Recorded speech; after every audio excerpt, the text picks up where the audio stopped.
I'm Swimmy Leone. I'll be your host for the next game, which is Star Ocean First Departure R. It's played by GearlessRobot, and I want to hear everyone's biggest dragon roar. For GearlessRobot, take it away. Hello. I'm GearlessRobot, and if you watched last year, you probably remember me from running Star Ocean Second Story R. Well, I'm back this year with Star Ocean First Departure R. So I guess we can get it started now. 3, 2, 1, go. Oh no! Wait. First we need Roddick's name. Then we can go. Looks like product's name is Bartosz. All right. There, Alex, you got your redemption. SZ? Or is it ZS? I can never remember. It is SC. SC, okay. Okay, now we can start. Sorry. Now we can start. Okay, so first there's all that space stuff. It doesn't matter. It's not like the game's called Star Ocean or anything. We're just a guy on a planet, some cat boy named Bartosz, and also we need Millie's name right now. Let me refresh. It looks like Millie's name is Larpus. Yes, and that explains why I've got my co-commentator Lapras here. And unfortunately, you can't name Dorn. He's not going to be around for very long, so even if you could name him, we wouldn't do that anyway, but then we're going to set him on to don't do anything. He's got a slightly higher attack stat than Roddick does, so basically we're going to be switching to him, but we don't want to be doing anything before we switch to him, so we're going to set him to don't do anything. Then we're going to picked up a couple items back there that are going to be helpful down the road. And then we got to go talk to that little girl and talk to Millie's dad, Larpus's dad. And then run back to the guardhouse, and then these bandits will show up. And basically, Roddick and friends are all town guards of the town of Kratos here. Here they come. And then the way we're going to handle this is we're going to switch to Dorn and just try to kill these guys.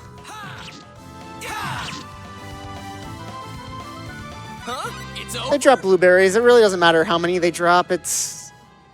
We manage for it regardless of how many it is. And then what I forgot to do was change the formation to scattered because that starts everyone slightly closer to the enemies.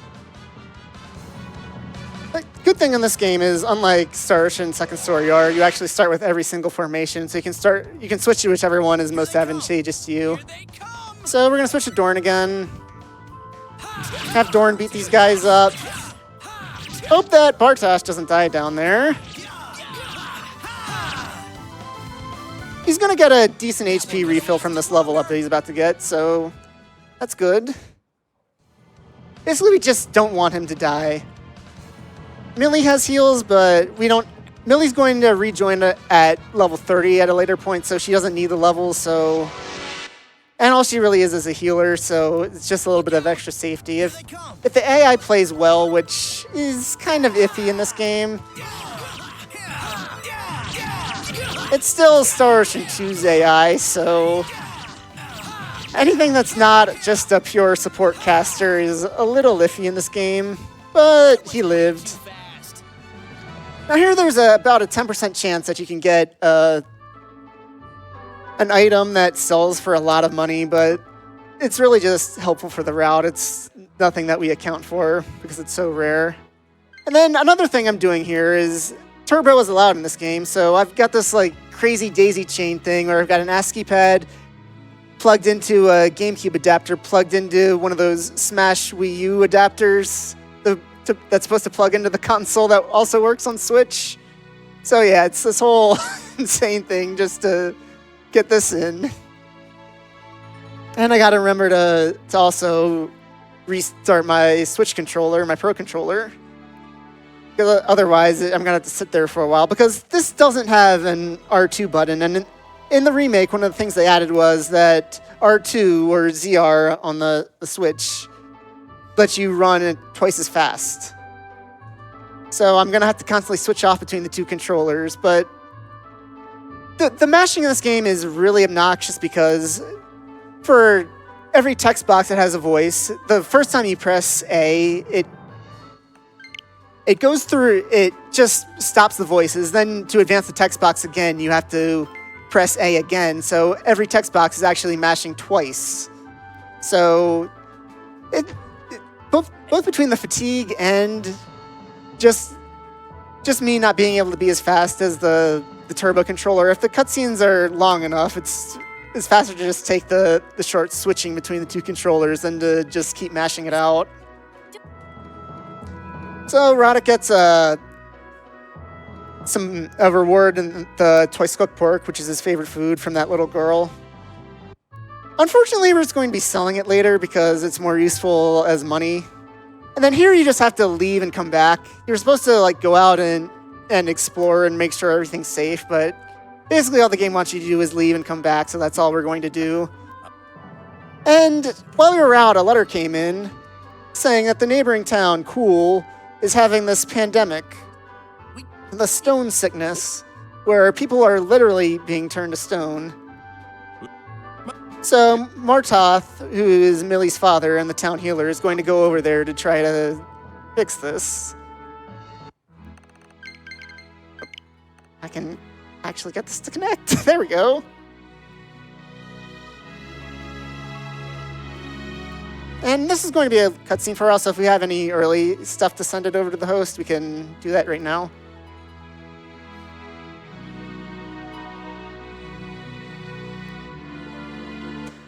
We have $75 from Mui. It says, "It's fun to see these RPGs I wasn't aware of before. Good luck, everyone. Kitty face." $6 from KR Shush. It says, "Alicia had to limp and hunch over, not because of injuries, but on account of back pain from carrying Squad 7. $100 from Wells. It says, "Improvise a random comment here in place of what I've written here." Okay, you heard him, crowd. That's clearly an instruction for you all, right?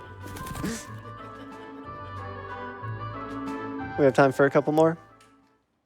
Yeah, well, a couple more quick ones. We're basically just following Millie over to the next town over. She just got a letter from her father that it's not going well. So she's running over and we've got to go chase her, but go ahead. $10 from Lamora Vulpin that says, "Chocobos." $30 from Arborelli. It says, "I miss you all, RPG Limit Break.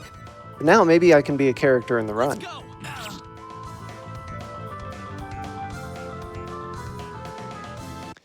Okay, so basically every random encounter, we're just going to run from it. You're basically going to be seeing, like the second half of the run is basically Roddick saying, "Let's go," and then odds are when he's running away, he might also say, "Let's go" again, so it's going to be double "let's go" at the end. But for now, these things are still weak enough that we're probably going to not get the weak enemy thing, or we're weak enough that we're not going to get the weak enemy quote at the start of the fight. Let's go. And then the other reason we want Dorn on Don't Do Anything is because sometimes the AI just acts right away, like even before I have a chance to do anything about it. So if Dorn runs off and I run away, Roddick's going to run away, and then we're going to have to wait for Dorn to finish whatever he's going to do. And then he's going to run away, and it wastes a bit of time. So just having him on Do Nothing is going to save a little bit of time. So what we find out here is that Martoth also caught the stone sickness, and it's transferred on touch. So if Millie even touches him at this point, she's going to catch it. So there's a legend of a magic herb on a nearby mountain that can cure any affliction. So Millie's going to run off on her own to get it. And Dorn shows up and stops her. And then Dorn's going to fall over. We're going to find out what happened to him in a little bit. Spoilers, he caught the stone sickness. That pigeon that brought the letter that he read, it had it. So he's caught it.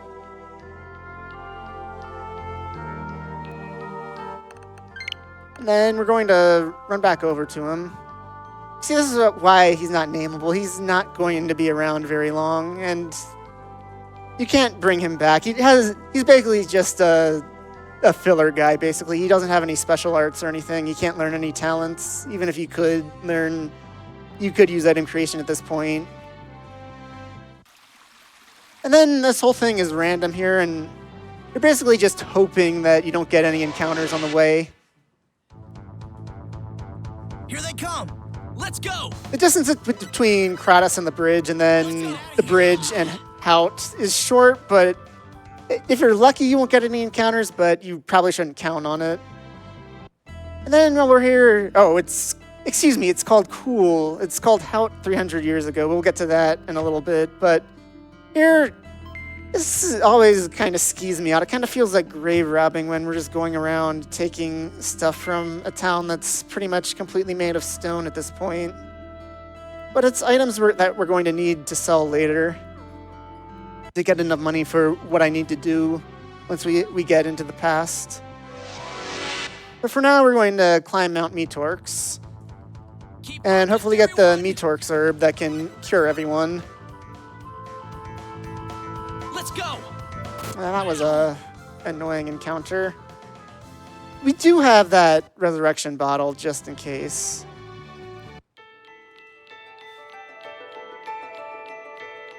And this place is known as Fellworm territory, which is basically a kind of worm.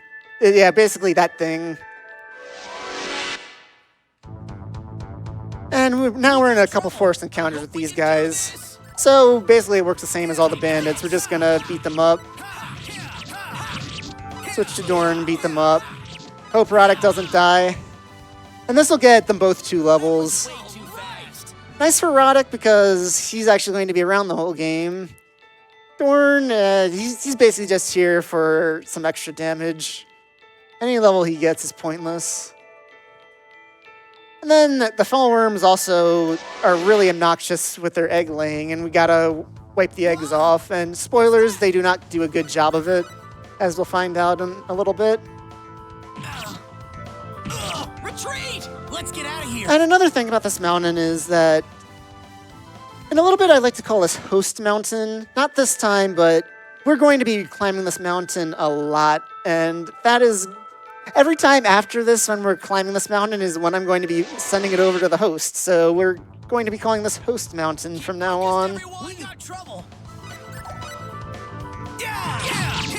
And here, we've got a couple more levels, so Bartosz and Dorn are doing a lot more damage. Huh? It's over? Unfortunately, no level from that, but what can you do? And I hope you didn't get too attached to Dorn here, because that was his last fight. And this is where the stone sickness really gets him, and he's basically about to turn. So we really got to get up there and get that herb and cure everyone.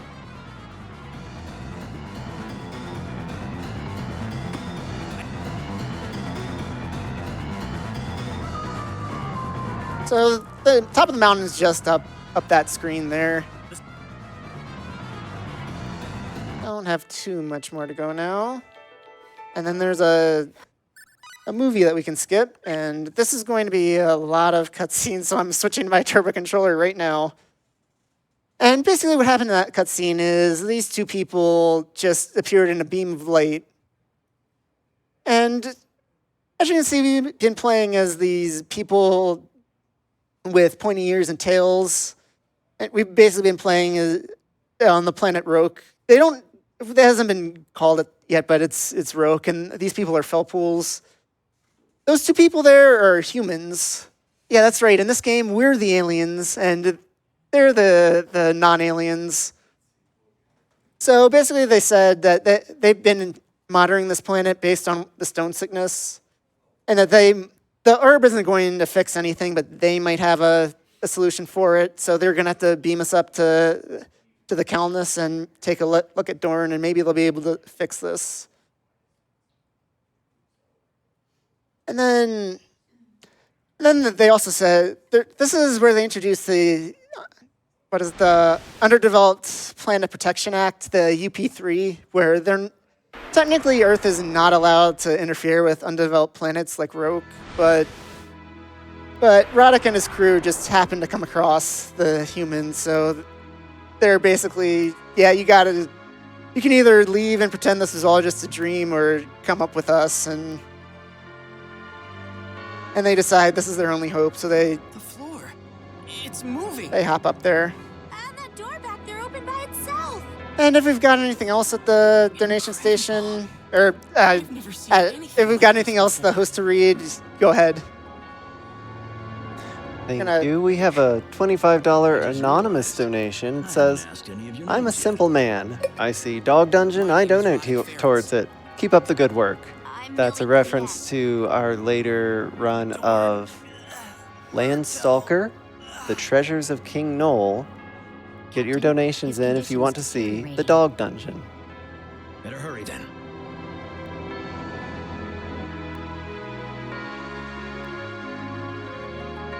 And then they just put Doran in their magic healing tube, and hopefully that can fix it.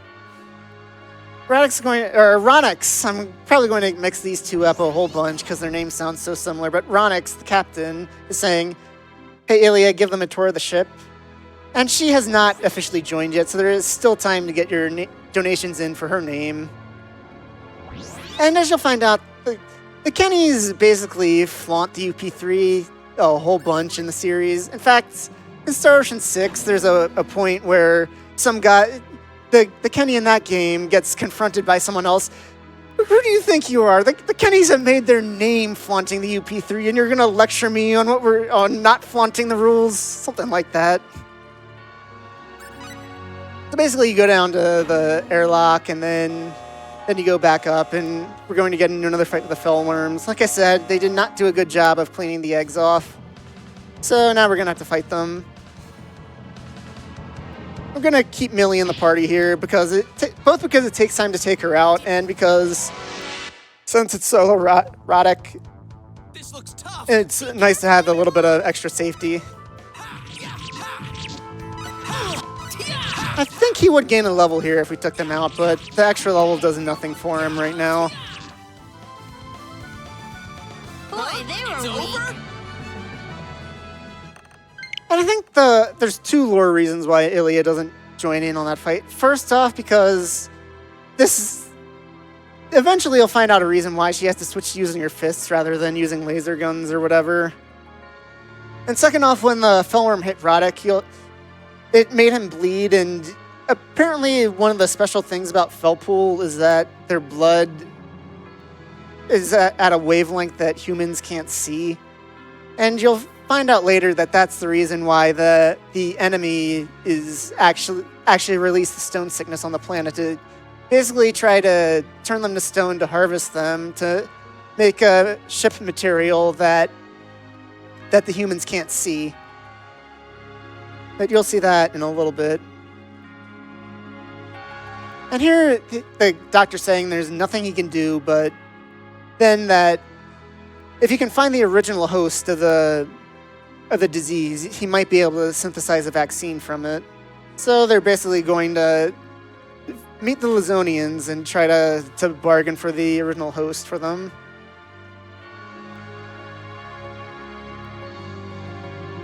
And if we've got anything else for the host to read, this is going to take a while, so there is probably a lot you can read right now.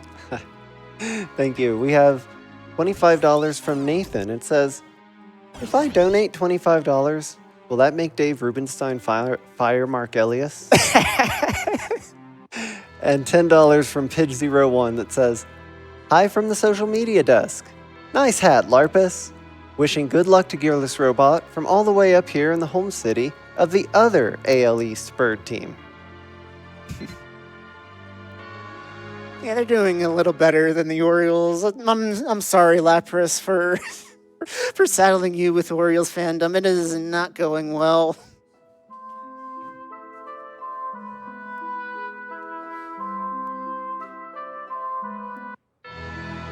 So there's nothing we can do for Dorn. We're gonna beam back down, take him. But he wants to die in his own bed, so we're taking him down to do just that. He's gonna give that music box there to Millie. Yeah, if you've got an... Is there anything else to go? Because this is probably going to go on for another couple of minutes, so don't hold back on my account. Just keep going, and I'll let you know.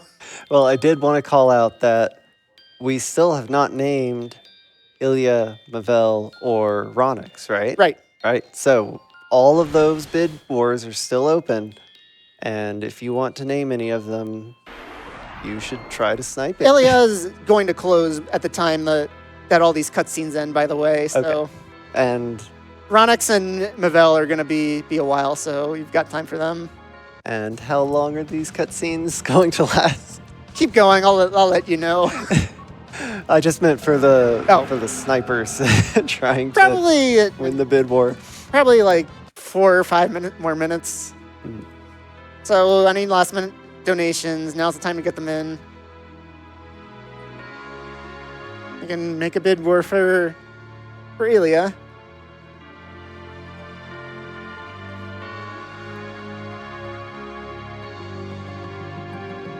So yeah, these guys are the Zonians. There's actually a slightly skippable cutscene here in the middle of this. So I'm gonna also mash start during this. Yeah, right here. Basically, that they've been working with an unknown third party, and that third party was what blew up that planet. Or at least what you would have seen. You would have seen that planet blow up if I didn't skip the cutscene, but yeah, that's slow. So let's just pretend that the planet survived. I saved the planet. That would be the way to go here. And they said that the host was a guy named Asmodeus from the planet Roke of 300 years ago, and they don't have access to his body anymore, so we're kind of out of luck. But like I said before, the Kennys love flaunting the rules. So Ronix actually has a plan for this. There's a planet called Styx that has an object called the Time Gate, which can let you transport back in time, but the Time Gate has a mind of its own, and there's not even a guarantee that it'll let you go back into the past. And what happens here is that they also take all of our weapons away. So, which is why Ilya switches to using fists later, and Ronix becomes an archer with magic. But one of the weird choices in this game is that they never actually change Ilya and Ronix's outfits. So you can see here that Ronix still has his quiver on, even though it makes no sense for him to have that on. And even in his cutscene art here, you can see that he's in a galactic or an Earth Federation uniform rather than that archer uniform that he's in. And their pictures do change once you get to Roke in the past, but for some reason they don't change the sprites, and the game even makes fun of it coming up in a little bit. So here's your last chance to get any donations in for Ilya, because after this cutscene, we're going to be in Roke in the past. Basically what happened there is that we went into the time gate. It said yes, but then Ilya tripped, and then Roddick went to go catch her. But because everyone went in at a different time than Millie and Ronix, they got sent to different parts in the past. So it's just the two of them now. And then Ilya's going to say, I can't go out dressed like this, so I'm going to have to go find new clothes for her.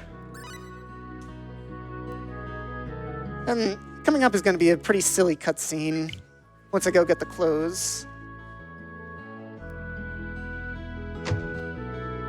Here, I got to talk to this guy, ask about clothes. He's going to give them to me. Oh, good. That door is a little finicky. If you go at it at the wrong way, it won't actually let you leave, and you've got to... It's finicky. So Ilya's going to go change. And in the original game, this is where she changed from her Federation uniform to the outfit she's wearing for the rest of the game. But here, they just had her in this outfit from the start, and she's going to say, yeah, no, I'm just going to go out like this. So this is basically a waste of time just to keep it in parity with the original game. And then now we need Ilya's name. She finally joined. Okay, our name for Ilya is Elia. Hello, E-L-I. Lapras That's lost. capital E, lowercase. Well, there's only uppercase in this game, okay. so. And then now that we've got that, we're going to go to the hotel here and get some money. They just keep lying around. I guess it's their life savings that I just stole. Unfortunate. You shouldn't leave it in a chest right there for any adventurer to take. And then in the past, that bridge isn't actually its own area, so it's not that easy to avoid the encounter if you're lucky here. I might have, if it was the past, I might have gotten to the loading zone, but here, no luck. So we're just gonna try to run, and hopefully Ilya just sits there. Let's go. Nope. Now, you can see what I was talking about with Dorn earlier. I'm actually going to switch them to do nothing until the next character joins. Who's going to join in a little bit. It's him right there, that guy with the big sword on his back. He doesn't have a naming incentive because he's not going to be around for very long.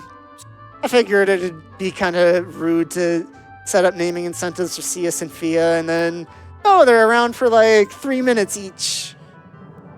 So here, what we're going to do is we're going to head over to the store here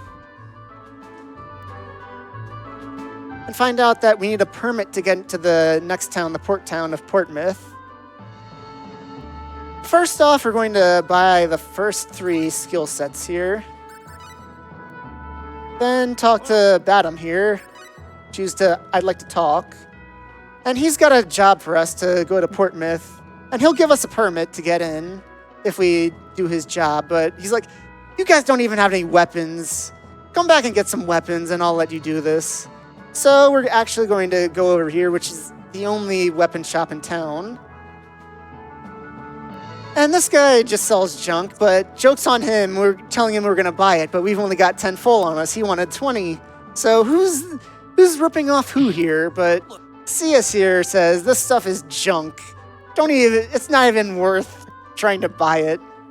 And then Cius needs a very specific talent set, so I'm going to go outside and save real quick.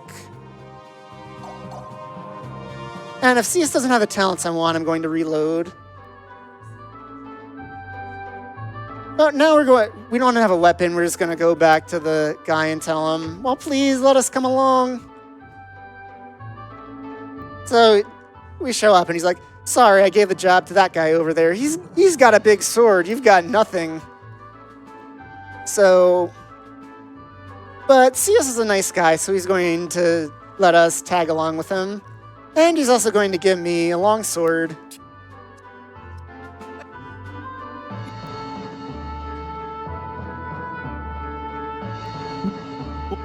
So yeah, he's also going to give me a little bit of money in advance, which is going to be helpful because I'm going to be basically running out in the near future. So Cius joins. I just want to, yeah, okay. Basically what Cius needs is he needs to have animal instinct, and he needs to not have taste. And there he had animal instinct and taste, so kind of out of luck there, and we're going to have to go back and just watch that cutscene again. So if the host has anything real quick. Absolutely. I have a $250 donation from Fork. Oh. There's no comment provided, but thank you so much for your generous donation, Fork. We also have $20 from Prof Ness. No comment, but we appreciate it so much.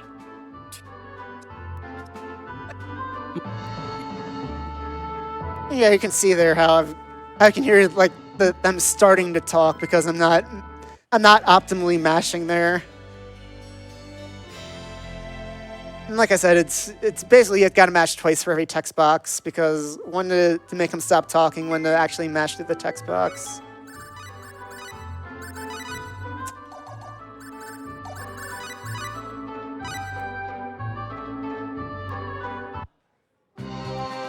Yeah, He's got a 90% chance to start with Animal Instinct, so that's really not the problem. But he's got a 20% chance to start with Taste. So the fact that he's hit that 20% twice is a little annoying. Thankfully, this isn't like Star Ocean Second Story R, where they roll everyone's talents at the start. But luckily in that game, you actually have access to all the skills at the start, so there would be something I could teach him otherwise to get him the SP that he needs. But here I have a very limited set of skills that I have. So there's a very limited set of talents he can learn, and Taste is one of them. So I need him to not have Taste, basically.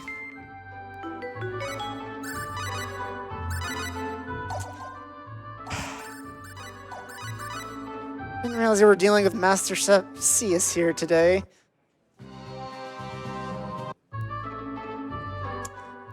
Yeah, here's some marathon luck to start off, because basically in my practice, it's taken like 2 tries at the most, so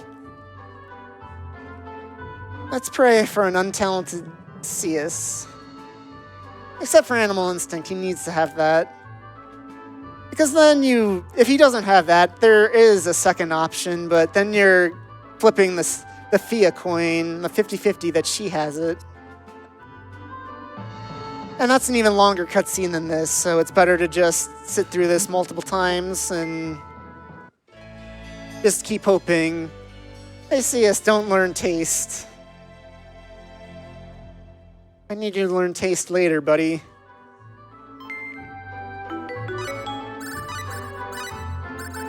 Oh. There we go, that's a perfect Cius. And then, even though he gave us all that stuff, we're going to take it off, and then Ilya, we're just going to equip and unequip a thing on her to turn off her equipment wizard. The game basically has an auto-equip system, but if you equip anything, it turns it off. And we don't want Ilya to steal that leather armor, so we're just going to turn that off. And then we're going to sell everything except the flare bomb and the resurrection bottle, just to get a bit more money. And then we're going to buy a bunch of eggs.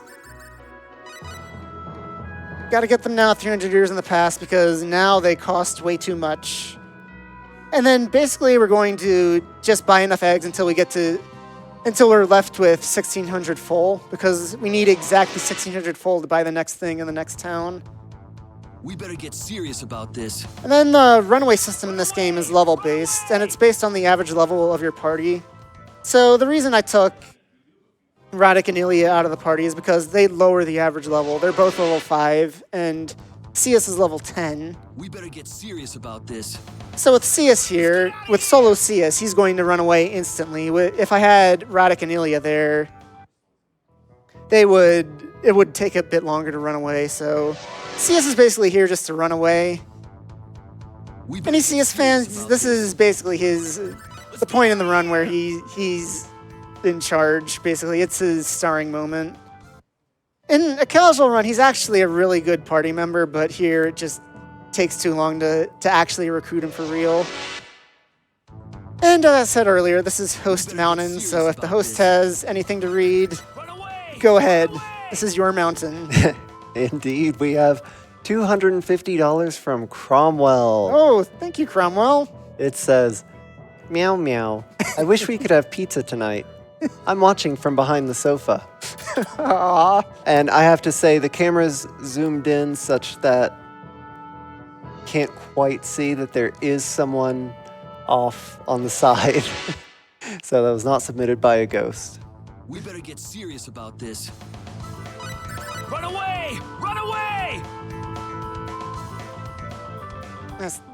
I know who that is now.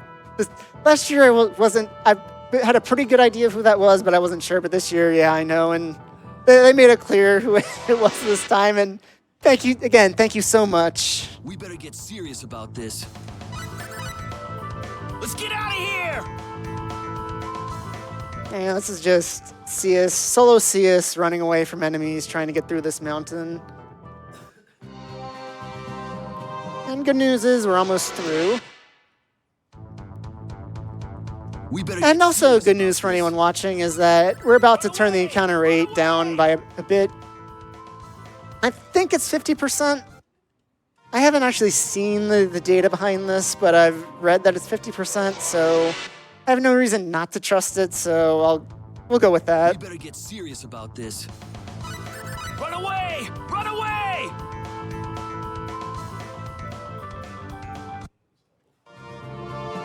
So here we are at Portsmouth. If you go here without getting CS first, they're going to say, no, you don't have a permit, go away, but luckily we've got one. When I was playing this casually on the Super Nintendo, I kind of skipped that, and then Roddick and Elia were both like half dead, and they're like, no, sorry, you need a permit. And then I had to go all the way back, and that was an ordeal. But here we're going to buy Sense 2. And here on CS, we're going to level up Recipe, Knife, and Keen Eye. And also on Roddick, same thing. Then item creation, cooking. Oh, I want to hold it here for a sec. If you've got a flashing light warning, I'd turn that on for the next little bit. Let me know when it's on.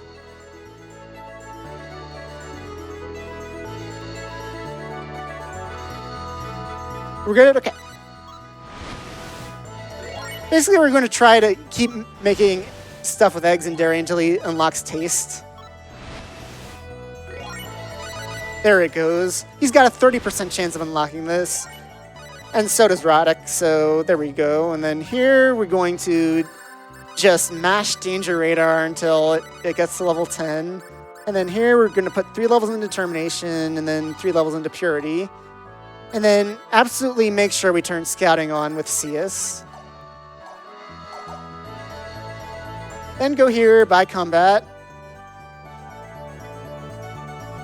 And basically, like I said, what Scouting does, it lowers the encounter rate by 50%. And there's a neat trick in this. Even though CS is about to leave, it stays in effect after because we've Is there some kind activated it on him. So, any CS fans that are disappointed that he's about to leave, he's kind of with us in spirit for the whole run. And I just have to say, for someone who promised to go deliver something and then is trying to back out of the deal after CS took us with him out of the kindness of his heart and gave us a long sword, he took it extremely well. And then, even though we said, buy CS, go do that on your own, we still can't leave because there's pirate activity. And basically they said it'll probably be like 20 days or so before it gets good. And in most games, there's just like them saying it's 20 days.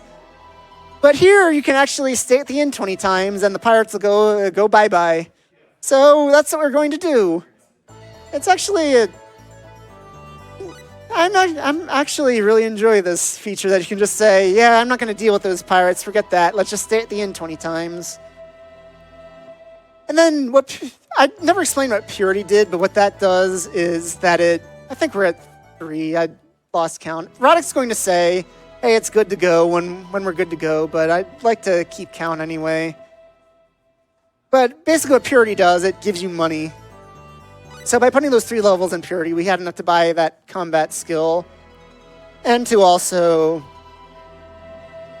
buy the combat skill and let me try to collect my thoughts for a sec. Buy the combat skill and also enough to stay this in 20 times. So unfortunately, there's no jingle skip or anything, so that's what really eats up all this time here. And if the host has anything else to say, this would be the time to do so. I think we're on like 7 or 8, so... Indeed, we have an $80 anonymous donation that says, RPGs are the best. Yes, they are. Yes, you can take off the flashing light warning for now. It'll come back again in probably in 25 or so minutes. But it's good you can take it off now. And pick up. You can pick up where you left off. Well, I actually have a question for you about how much longer until Mavel and Ronix get named. That's probably like 20-ish minutes. Okay, those bid wars are still open to name Mavel and name Ronix. So if you want to name any characters in this game, get those donations in. Yeah, they join on the second city of the third continent. We're about to leave the first continent after we finish resting here. Here we go. And then we've still got to go. The second continent isn't that long. Basically, the whole deal with that is if you kept Cius or if you got some other characters that you could get there, there's all these other things you can do on the second continent, but they're all skippable. So that's exactly what we're going to do. We're just going to skip everything, try to just blitz through it. Because there's 2 dungeons there that you can go to and get some optional characters, or if you have certain optional characters, it'll force you to do them. But like I said, it's all optional content, so if you just don't get anyone, you can just blitz through everything. There's still a couple mandatory things you have to do. And before you can leave the second continent, you've got to backtrack to this one and do something else. So it's not like oh, it's 5 minutes in and out. It's still a little bit longer than that. So you've got probably 18 minutes now to get Ronix and Mavel's names in.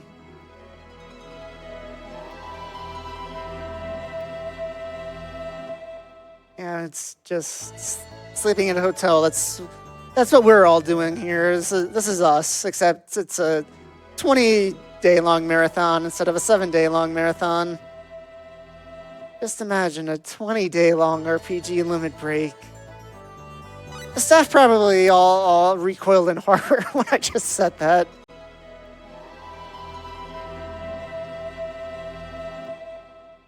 Yeah, it shouldn't be any time now. I rambled too much and lost count, but Roddick will show up, and even if I overdo it by 1, he'll still talk again, so I know as long as Roddick doesn't say anything, we haven't gone over yet. Yep. Okay, I thought we've got to be getting close.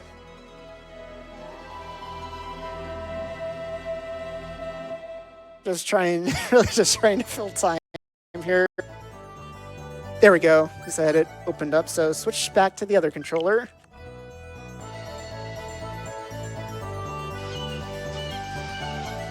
And we'll go to this guy. He'll say that the pirates have gone away. So now to Altanum. And we're going to get another temporary party member here, Fia. Now, Fia, if I wanted to keep her, I'd have to spring her from jail later, so that's not going to happen. That takes too long. And if anyone played the Super Famicom version, you'll remember that Fia was absolutely busted, like probably the best character in the game. Here she got nerfed very hard. Very, very hard. 1 level in determination, and then as much into purity as possible. Just want to make sure, I did. Take them out of the party for the same reason. This is probably Fia's best time to shine. In the Super Famicom version, she had a bunch of broken arts that basically... She basically had a bunch of ranged darts that pierced the enemy and would also work. They worked like boomerangs, so they'd pierce the enemy, run back, hit the enemy again, and because they pierced, it also hit anything behind them. And she was just totally busted. Here, her attacks don't pierce anything anymore, so they nerfed her hard. Bring it on! She's got some decent things, but she's probably one of the lower tier fighters in this game. That's unfortunate, really. And I think it's the opposite of Cius. I remember it's been so long since I ever got Cius in the Super Famicom version. But from what I've heard, he was bad in that version. He's really good in this one, so... And Cius and Fia are step siblings, so kind of like swap them off. unfortunately, this is going to be it for Fia. Actually, no. Well, technically, it's not her in this upcoming cutscene, but you'll see someone disguised as her in this next cutscene, and that'll be it for Fia.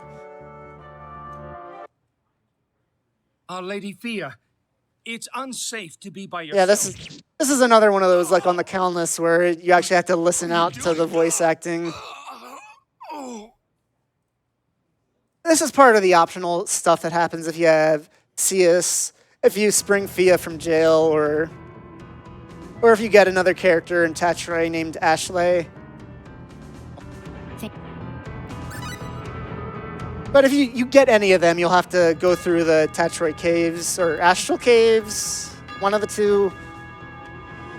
Here they're just like, if you have Cius or Ashley, they'll recognize what that bell means. But Roddick and Ilya don't, so it's just like, forget all that. We're just gonna sit here. And then here, since we didn't get Cius or Ashley, we could go to the castle and spring Fia from jail. But again, we have to go through the caves then. So here we're going to buy a better weapon and some armor for Ilya. And here we're going to buy all the level 2 packs that we don't have already. Basically, we're using the money that Fia got us with all that purity money. And here I'm going to go buy a bunch of flare bombs for a couple fights coming up. Let me equip everyone first. I'm going to take Ilya out of the party. I'm going to have Roddick use the flare bombs on a random encounter so he can gain some levels so he can get Firestorm Blade. And then when Fia left, she was nice enough to leave all of her equipment, which is actually some pretty good equipment for this point in the game. I'm going to save here just because, as you can see, Roddick's level 5, and that's kind of under-leveled for this point, so if I get back attack, there is a chance I die. So I'd like to take some safety here and take the save. So here, in this fight, no matter what it is, I'm just going to try to run around. If I don't die here, try to get them all close to me and then use a flare bomb. And this game has an item cooldown, so I can't just go and... I botched that.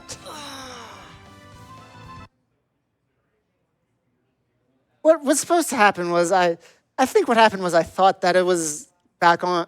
I had to press left again to use items, but I didn't. But good news, I saved. So then I tried to run away, and then there's no way to cancel running away, so I just died. Let's go! I think these guys die in one flare bomb, so I'm going to... Yeah, there we go. Just wait for the item to cool down, and... That was way too fast. Feel the power flowing. And that gives him enough levels for Firestorm Blade.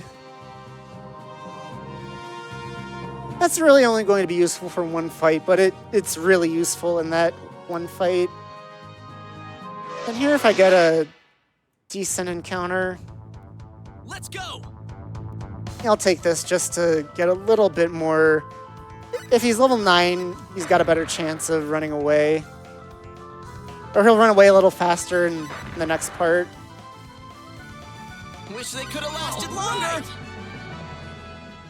That should put him at level 10, which is the same that Cius was at.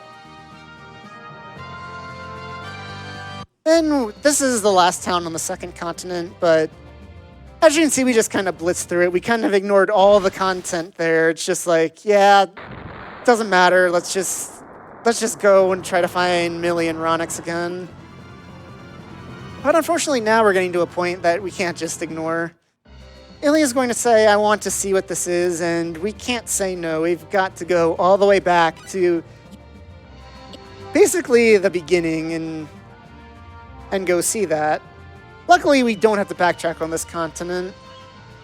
In the original game, you had to backtrack all the way to Atanim.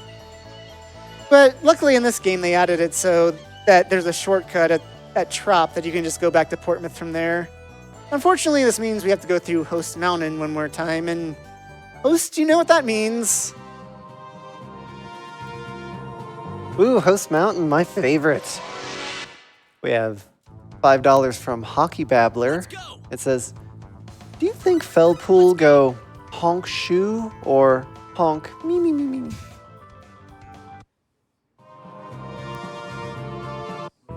They're definitely cats, so yeah. There's even a private action in this game where Ronick says, oh, I love all their monkey tails, and Roddick gets all offended. Hey, we're cats. Retreat! There's also another race called Lesser Felpool, which look more cat-like. If you remember Leon from the second game, that's kind of like him, except I think in this one they have tails and he didn't. There's a Lesser Felpool party member, but if we went to the pirate fortress, we didn't just sleep it away, we would have seen her. And if you remember from last year, you remember the bunny? Well, she's the way to get the bunny. And unfortunately, in this game, the bunny is a lot less useful than it is in Star Ocean 2, in any version of Star Ocean 2. It can't jump over mountains and stuff anymore. It's basically just, it would let you, if you were riding the bunny and you went on to like Mount Metork's Host Mountain, it will let you skip it, but that's basically all the bunny was good for. It's not even really that fast. I think it might actually be slower with the speed up added in this game, to tell you the truth. And you can't learn Come On Bunny in this game. There's no super specialty for it. They cut it and just put it on the bunny whistle. I always do that. Not used to this camera angle. It's weird. You think you'd head down because you're heading down already, but no, you've got to go start heading up from there. So if you were paying attention when we were in the present, you'd see like this ship covered in moss, and when we were on the world map, and this is when that ship landed. Ilya wanted to see it because she thinks it's something with the third party that was responsible for everything. I'm gonna go a quick break here.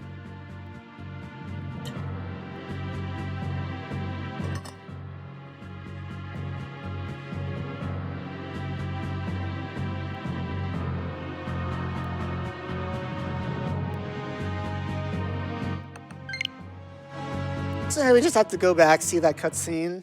This is where fast travel, like in Star Ocean Second Story R, would be very appreciated. Let's go! Because then I could just fast travel back to Trop from here. Retreat!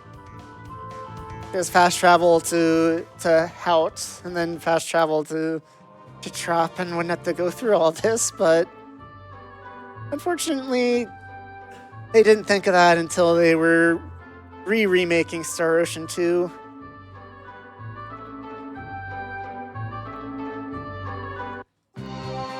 And you know what that means, right? Another trip through Host Mountain.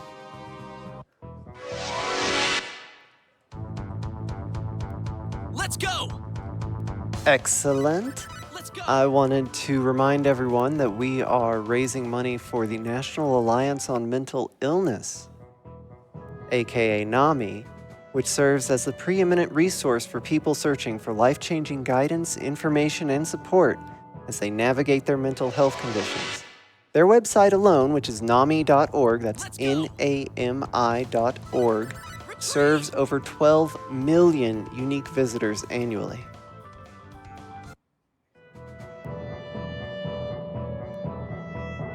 Yeah, there is also a bonus dungeon in the mountain that I think is still probably a little too strong for you, even if you were properly leveled now.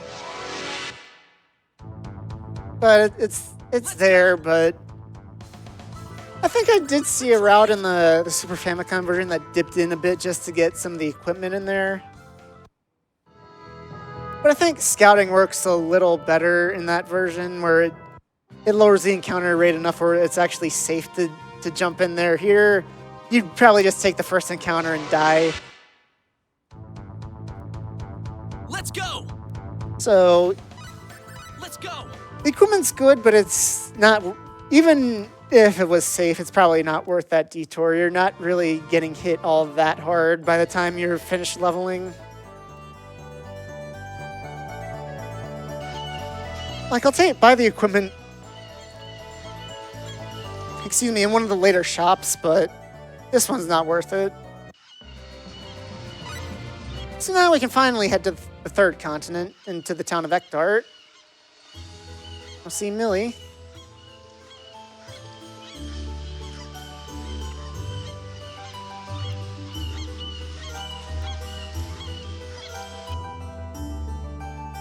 And she's in this hotel here. You're basically just supposed to search around town to try to find her.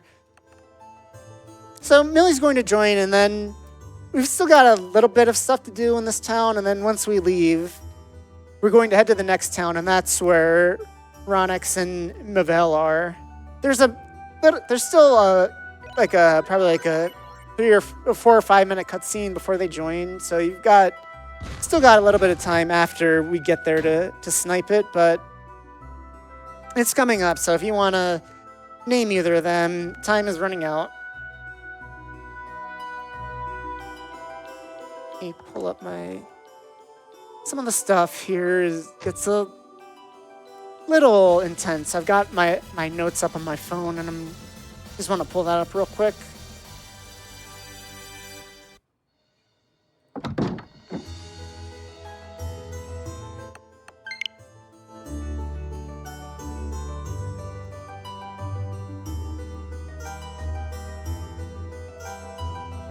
So here there's more skills to buy, so we're going to head over here. Yep, it's the next town where you just buy the top one. Buy those 2, then we're going to head over to the music shop here. Put some stuff into Millie skills, 5 into determination. 9 into both of the skills that govern music, and then 8 into purity. That's fine. We'll figure this out somehow.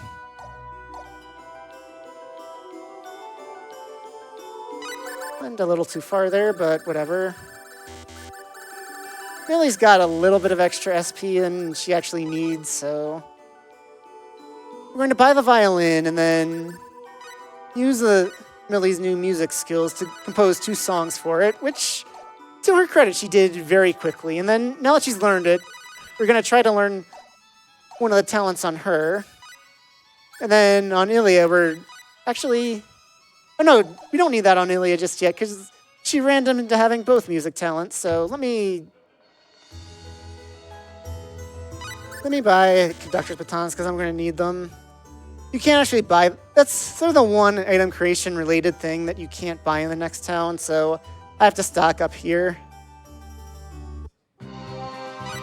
Then I'm going to remove Roddick from the party and save, because if I get a back attack, there is a very good chance Millie can die.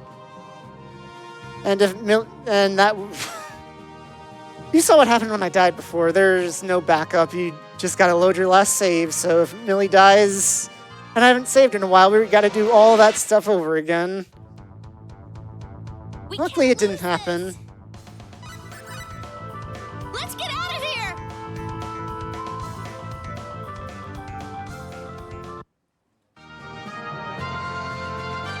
And we're going to the town of the Ionis. And there's 2 people there. You remember Ronix from earlier, but that's Mavel there. So they're just about to join. So any last minute? Now's the time. You want to affect their names, speak now, or forever hold your peace.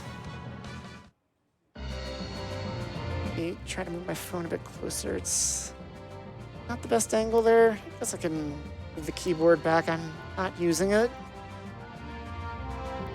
This is a little bit of an extended cutscene, so it's not like... I'd say get them in now because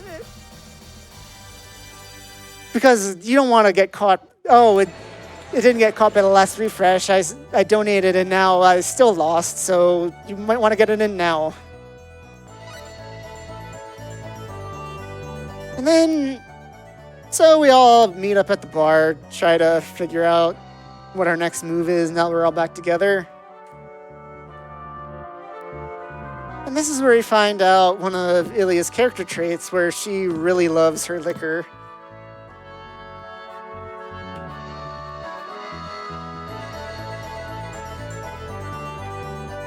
And everyone else here is not 21 except for Ronix, so no drinks for them. So I'm assuming here that Millie's in a sugar coma. She even says she just got a strawberry juice or something, a blueberry juice or something like that. And just to be sure, we did hit Mavell, right? I'm like 99.9% sure of this. I just want to be super sure. Yes, recruit Okay. Mavell was met. Okay.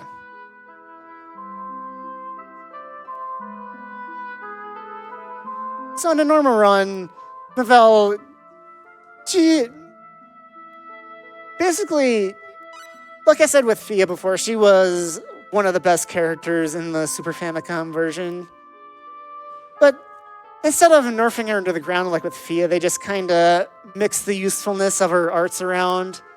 So her base arts, which were super broken in the Super Famicom version, are not very good in this version. But her SFT arts, the ones you would unlock with the Omega SFT, are very good. But unfortunately, we'd have to go way out of our way to get that, so she's not very useful. We basically can't get any of her good stuff.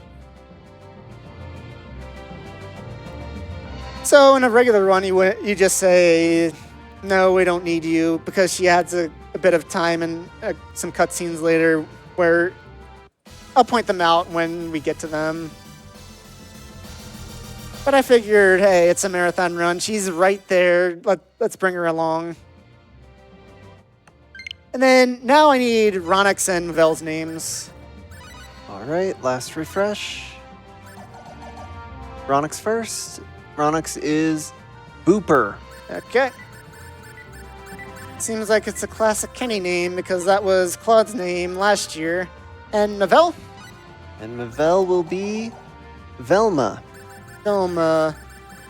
So yeah, you got it. Okay.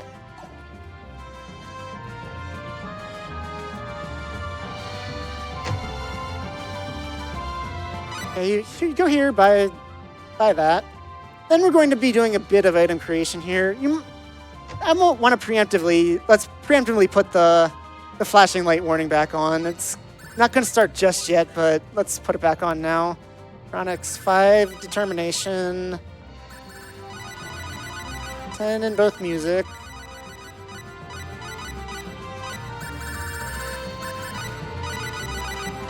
Nine into purity. And Millie. 8 mineralogy. 4 tech. 9 fairyology, which I hope she can get there. Yeah. Okay, didn't matter that I wasted all that, and then I'm just gonna add into music knowledge for her. And you need whistling and animal training. Yeah, there is like a sort of RNG manipulation with Roddick's talents. If you start the game immediately after, like, you close the game and then just go back to the Wii home screen, or the Switch home screen, and then start the game again, Roddick's talents will basically be guaranteed to be the same every time. So I basically used that to so I basically know what his talents are. I just checked them because I wasn't sure if all that waiting that I had to do actually messed with it or not. So first things first here, we're going to play music, play Goddess's Arrival, which basically ups the chance of successfully performing item creation, and I forgot to buy the Lizard Flask. Here we go. I'm going to start this again from the top. Go to alchemy. Make 2 rainbow diamonds. A hidden trait of the rainbow diamonds is that they increase all skill levels by 1. So if I equip 2 rainbow diamonds, it increases it by 2. And that increases Millie's alchemy to the point where she can make Philosopher's Stones, which I'm going to need a lot of. She's not guaranteed to make these, but she's got a decent chance at it, so hopefully she can make a bunch of these in a row.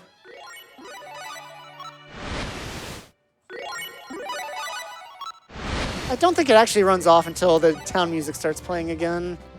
So now we're going to go into specialty. We're going to mash out familiar until Roddick learns Love of Animals, then go back into it. Play Goddess's Arrival again. I might call it Hail the Goddess, just out of habit. That's what it was called in Star Ocean 2 on the PlayStation 1. I've run that so many times that I'm more used to the PS1 names than anything. So if I say something that sounds a little off, it's probably one of the PlayStation 1 names that I'm just saying out of a force of habit. So we're just gonna keep making this till the song ends, basically. More is better just because Ronix can be kind of iffy on making the right thing later that I'm making all of these for. Okay, we still got 1 iron left, doesn't really matter. Then that's all we needed here. Next thing we're going to do is sell 2 of those Philosopher's Stones, which as you can see, sell for a ton. Buy a bunch of Sinclairs and some Kung Fu shoes. Basically, the weird thing about Ilya's... I'm going to save just in case. About Ilya's equipment is that it like caps out really early, but it's actually like above where it should be for where you can get it in exchange. So she's still got some pretty good equipment at the end there. We have company. Even though I'm still buying this relatively early. So Mavelle didn't move out. Oh, she did.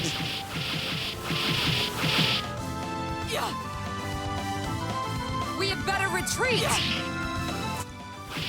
Okay, this is probably going...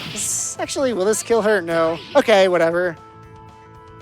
Nice thing is if your last party member dies when everyone else ran away, you're not actually dead.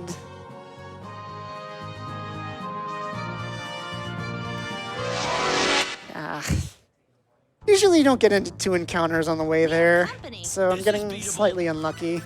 Just as long as Ronix doesn't try to cast anything. Yes, it's going to come back.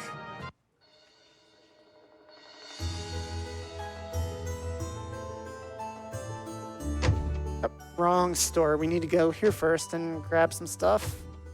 I can actually get in the store correctly. Buy some rubies, green barrels, crystals, and diamonds. We might be coming back here if I got unlucky with item creation.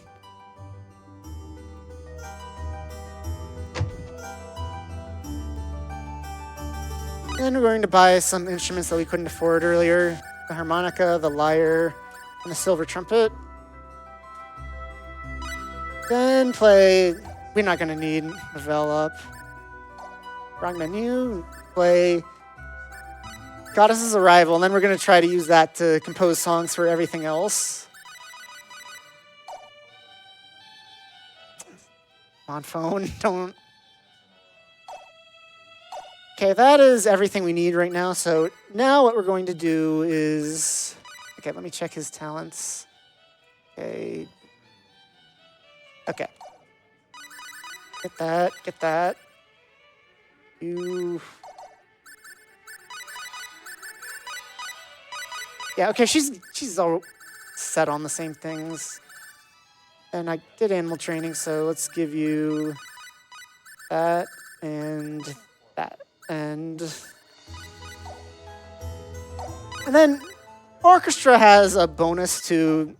If you play orchestra, you have a bonus to learning talent, so... We're just gonna spam all this stuff to try to learn talents on everyone.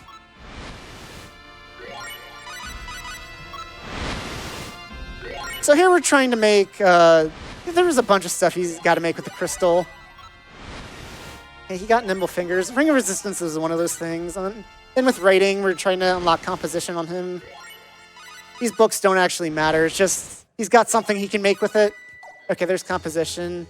Because he needs to learn 2 talents. Millie needs to learn 2 talents.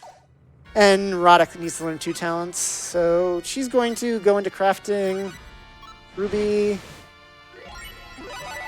Originality and shield earring is what she needed, so hopefully she'll make a experience card here. Okay, that's all she needed right now anyway, so go into here, Ruby.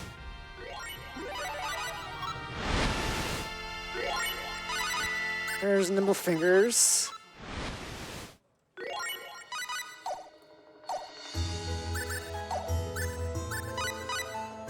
Okay, so Ronix needs Mineralogy 8.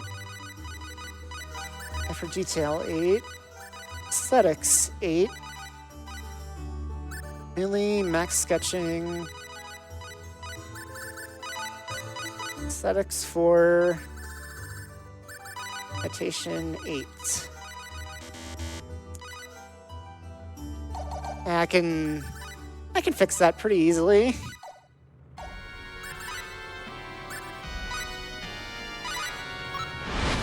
Get nimble fingers on Millie. Here we go. Millie is great in a speedrun context, by the way, talent-wise, because either she starts with the talent or she starts with the talent or she doesn't start with the talent. It's an either or, so she's very useful that way. Mineralogy 8. For Detail 8. And Aesthetic Design. Yeah, let me get you Sense of Design.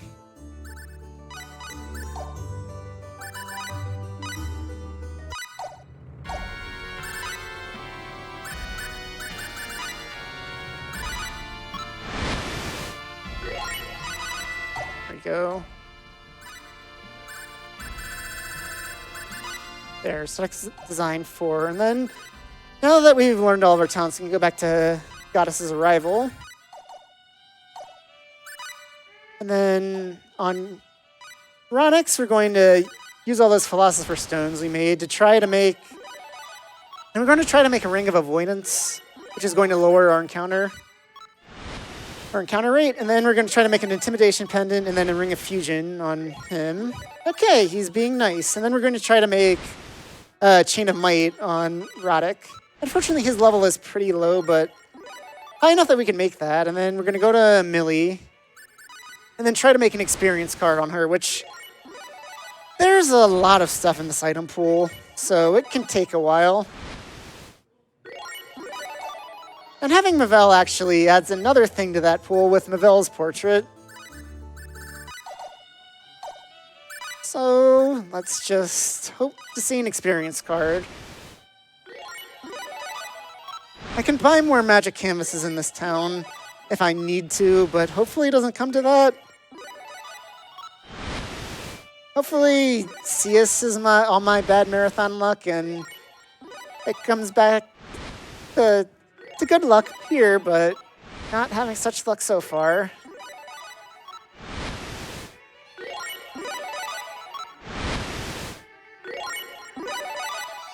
Yeah, there's all these cards you can use in battle to up effects, and all those portraits that have special effects to them, but none of them are important. We're just trying to spam this to get the experience card. Not crafting, we want art.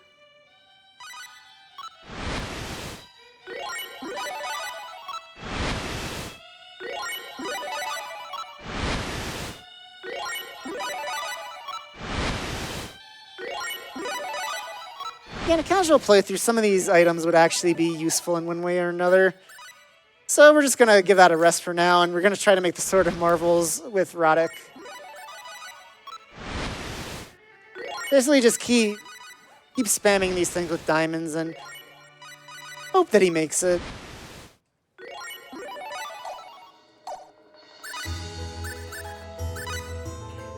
Music, Goddess's Arrival.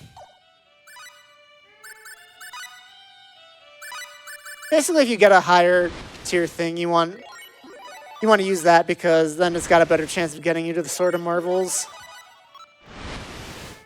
And the Sword of Marvels has a special effect where it has a guaranteed hit rate. So even though it's not the highest might weapon, it's still the one we want just because of that effect.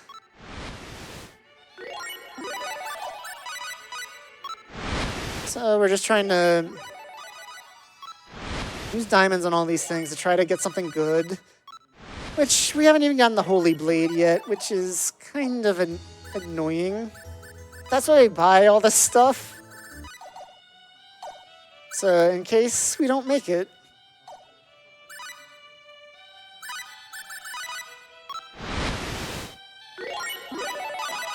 Just ping-ponging between the Walloon Sword and the Longsword +2. And occasionally failing with a Dull Blade.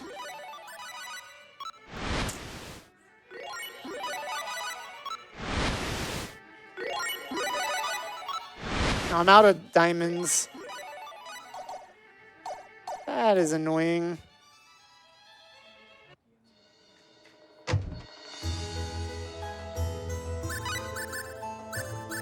can afford to sell another one of those just to buy more diamonds. Like I said, we might have come back in here because we didn't make the right things, and that turns out that's exactly what happened. If I can get into the right menu, please. I want to save the Philosopher's Stones for something that Ilya has to make later. There's the Holy Sword, so please, fingers crossed, Sword of Marvels, no.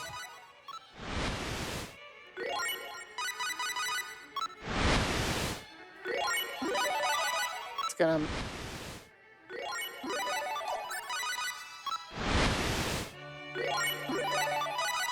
Oh, now it's making Sinclair's.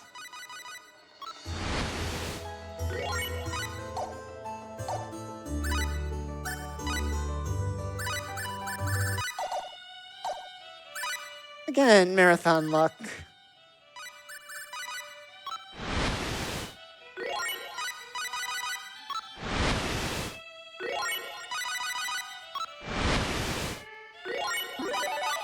Does he actually need... No, he has sense of design, doesn't he? Yeah, he's got everything he needs. I thought it might have been a talent issue, but... Or I guess as the keys say, skill issue. But no, it's not even that. He's just... No, I'm not going to make this.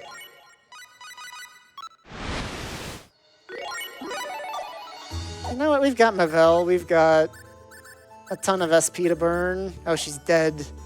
Great, I gotta do this first.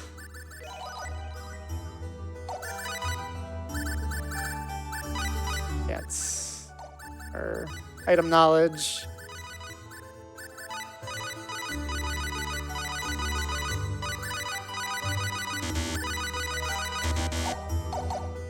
Gotta go that way anyway. Maybe one of those things is actually what I need. I don't know, I'm truly desperate at this point in the hopes one of those is what I want.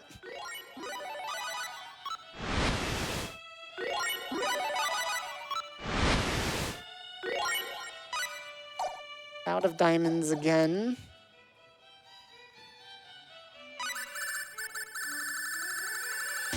You see, when I sold that third rainbow diamond, we don't have to worry about money anymore. So it's just a matter of, please make the stupid thing, Roddick.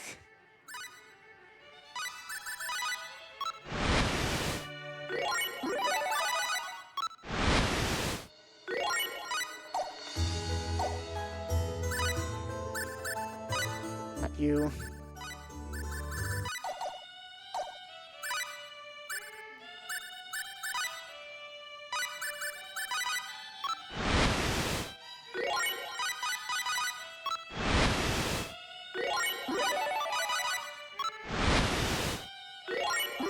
Did I mess up his level some? Oh, oh, oh, oh, oh. Put it in the wrong skill. That might... Okay, I was wrong. It was a skill issue.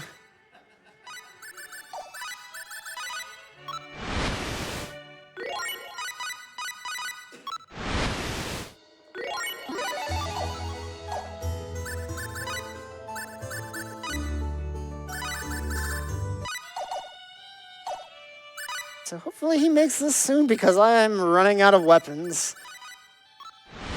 Got a bunch of dull swords in my inventory.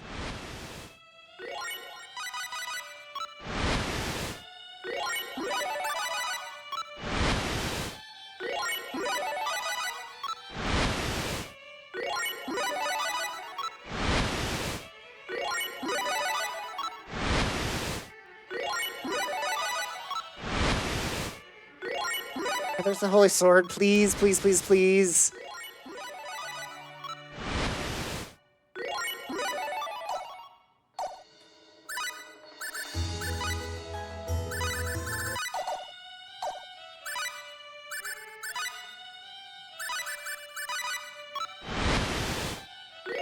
There we go.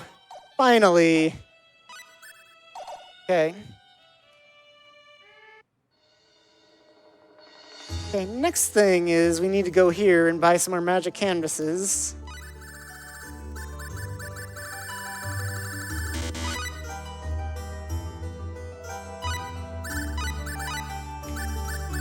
I'm going to go back to that music store, get more conductor's batons anyway, so let's hope that Millie can make this.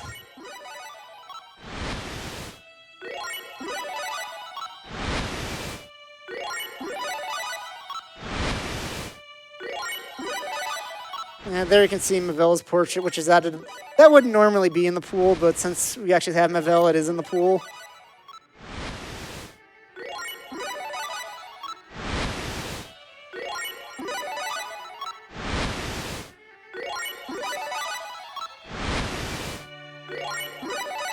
She can make Van Gogh's Starry Night. She can't make an experience card.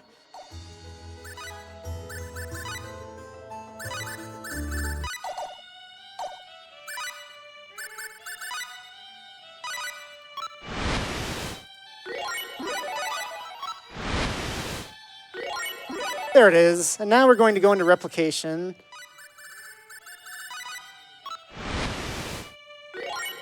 Make 6 of these.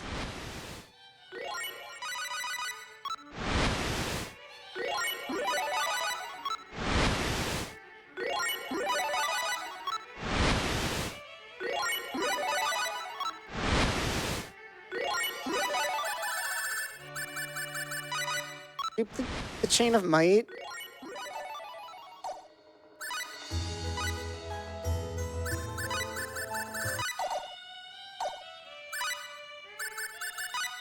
That is not it. No, I'm not going to need 2 of those. And then normally I only make 3 Ring of Fusions, but since we've got Mavelle, I'm going to keep her around for the last couple fights. I'm going to make an extra one.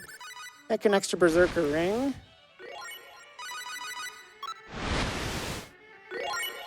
Let me make 2 of these. And I guess that's it. Then here we go.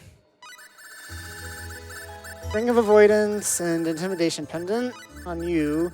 Take those off of you. Gonna get a Berserker Ring. Berserker Ring. Chain of Might. Sword of Marvels. Chain of Might. Berserker Ring.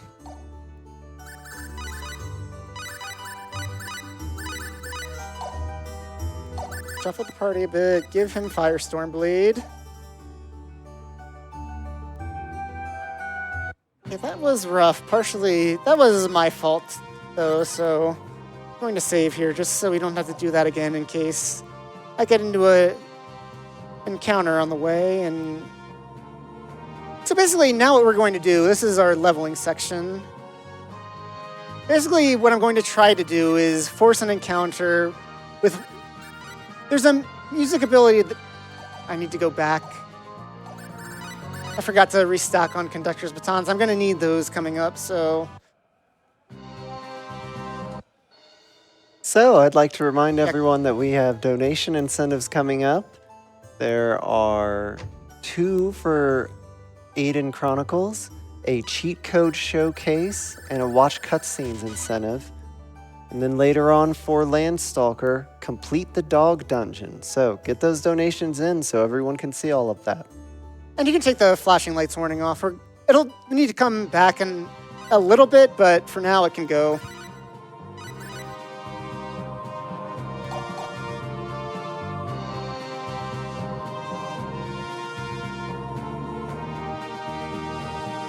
So, as I was saying before, we need to head to, like, right before we think we're going to get an encounter. If I can find the right menu, I'm sorry, I'm a little frazzled after all that. So, we're going to play the Devil's Aria and then the Song of Justice, which ups attack, which is going to help because Roddick's level 10 and we're dealing with an endgame enemy right here, or a post-game enemy, to tell you the truth. I'm on the wrong guy, so... And then we're just going to try to do the 3-hit combo and then combo it into Firestorm Blade. And hopefully he doesn't hit us. Oh, I almost made another mistake. The experience cards are basically to double experience. And you can see we got all of that.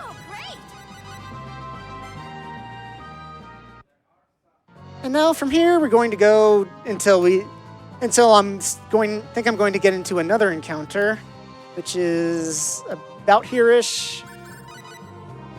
Then learn some skills on everyone, which I've got in my notes. This is a lot, so I gotta...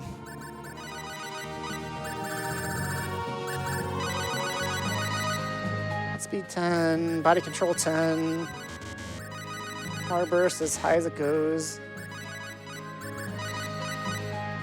Both music on U4, determination 5. It's not gonna matter that I wasted all that SP. You always want to use determination first because it lowers the SP for everything else, but she gets so much more than she needs that it's not going to really be an issue.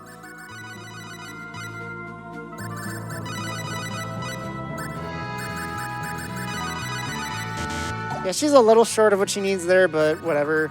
She's got time.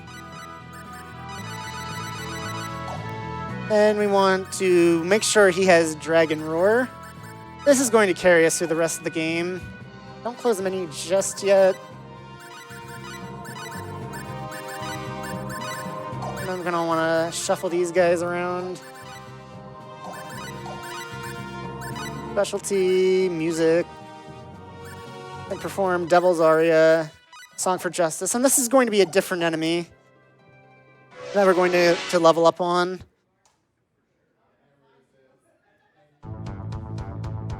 Let's go! And do this solo with Roddick. You really want to make sure you have Dragon Roar equipped for this because this guy will beat you if you get close to him. But Dragon Roar gives you just enough of a buffer between you and him that you're in no danger in this fight if you have that. And that's another whole bunch of levels for Roddick. We're going from... He started this at level 10. I'm not exactly sure what level he is at this point. We're going to go see. We're surrounded! This is why we level body control, because whenever you're surrounded, you end up stunned. So with body control, you stay stunned less. You get stunned more from the back attacks than actual getting stunned in combat.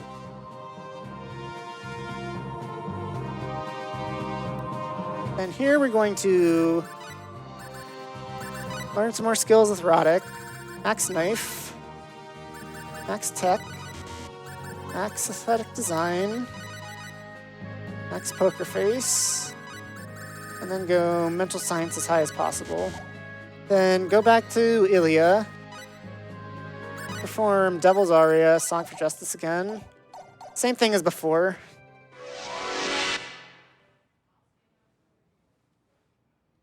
Just experience card and then Dragon Roar this guy to death.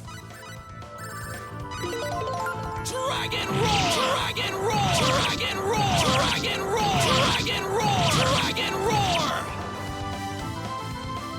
Wish they could have lasted longer. The power flowing. And then he just, this is basically just a power level Roddick to get us through the rest of the game. We're going to be seeing Ilya and Millie in again for some of these fights, but because we want them to get some levels too to help out in the later fights.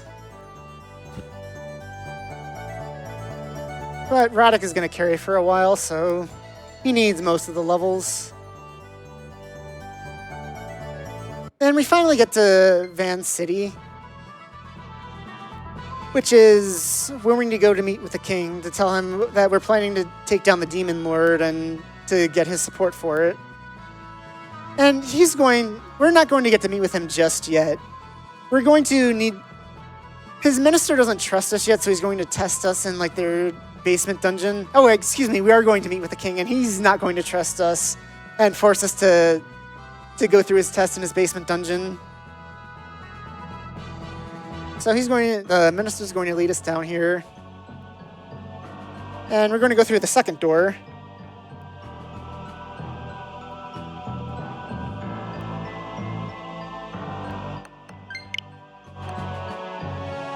And luckily here, it's pretty consistent when the next fight's coming, so hopefully I shouldn't be getting into many more fights like I was before. And same as before. Ilya performed Devil's Aria, Song for Justice, Experience card, Dragon Roar until dead.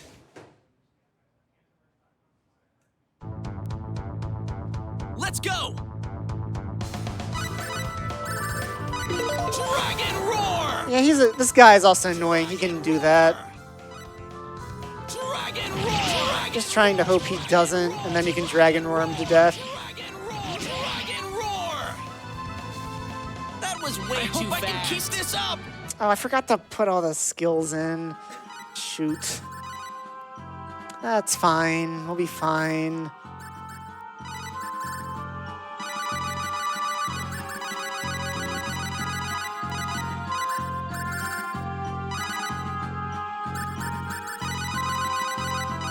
We're just gonna ignore herbology.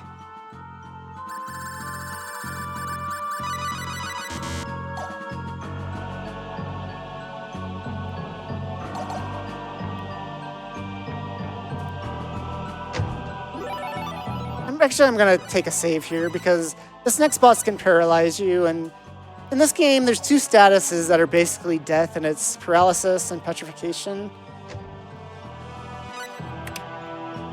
And since this boss can do one of them, I'm going to take the save here just in case that they both happen. In this puzzle, I'm still not sure I understand how to do this. I basically just looked up the answer for it. So here we're going to put Ilya back in the party. She's not actually going to fight. She's just here in case Roddick gets paralyzed. If he gets paralyzed, she's going to throw a medicine bottle at him, and then he'll be fine. Or vice versa.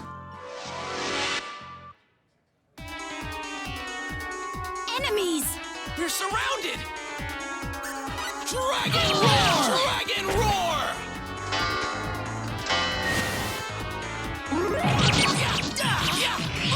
Yeah, there you go. He got paralyzed by the demon lady. So that's what we got the medicine bottles for earlier. Yeah, that is the opposite of what I usually do. Usually I kill the little guys first and take care of the big guy. But the positioning there just worked out that I took out the big guy first and then took out the little guys after that. Then we're going to have a little bit of a cutscene here, so if the host has anything to say, go ahead. He's probably backed up. It's harder than it has to be. Time to retreat. Actually, I wanted to send a shout out to the people involved with our foreign language restreams. We have a French restream that can be found at twitch.tv/ Le French restream. The L, F, and R are uppercase. And our Japanese restream at twitch.tv/Japanese_restream, all lowercase. If those streams can help you better enjoy the marathon, go check them out and send them some love. Okay, so now that we've proven ourselves as the king, he's saying, go get the 4 symbols from the, what is it? It's about to pop up, and basically get the 4 MacGuffins from the 4 kingdoms, and then come back here, and we can go, and then I'll tell you to go to the next step in the order. The 4 emblems, that's what it is.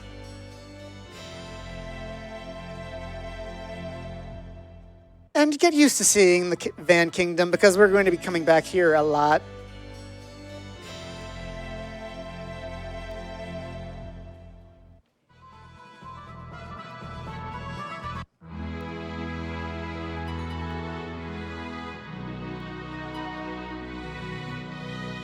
Yeah, this is just another cutscene between the humans talking about all the supernatural stuff they've encountered in their time on Roke. The later game, or by later games I mean Star Ocean 4, kind of retcons this since they've kind of encountered symbology and all that before. Humans, I mean, not these 2 specifically. But yeah, it's from the perspective of the first game, the humans have never seen any of this before, so this is all kind of weird to them. There is a optional cutscene where Ronix tells that to Millie, and she says, "Hey, why don't you try to learn symbology?" And that's why Ronix is a caster, despite being the captain of a starship. In case anyone was wondering. But like many things in this game, we just skip that because it's optional.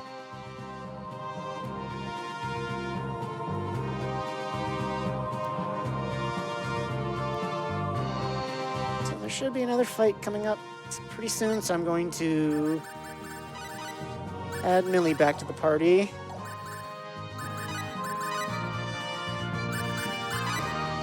And then force another fight with that eyeball thing. Oh, I do have some. Do that. Give her Avenging Fists. Give her Crush. And set Ilya and Roddick to do whatever. And we can go into the fight. Basically, we want to level that 4-beast SFT skill, so she can learn Tiger Claw by using Avenging Fists. Oh. Whatever, we can take another fight. I kind of needed the SP anyway, to tell you the truth. I kind of botched that by not leveling up all of Roddick's skills when I was in the Van dungeon. And these guys won't let you pass until you've done all that in Van City. Not like it really matters. You don't really want to come up here until you've done all that anyway, since you're passing by Van City anyway, so why not stop by there? Doesn't really make any sense to skip it.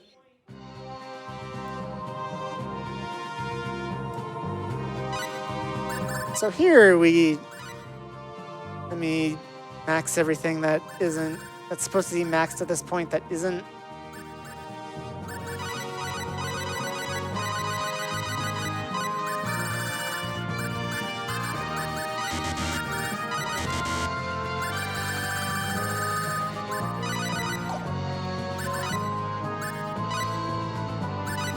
We've got plenty of conductor's batons, so that doesn't matter.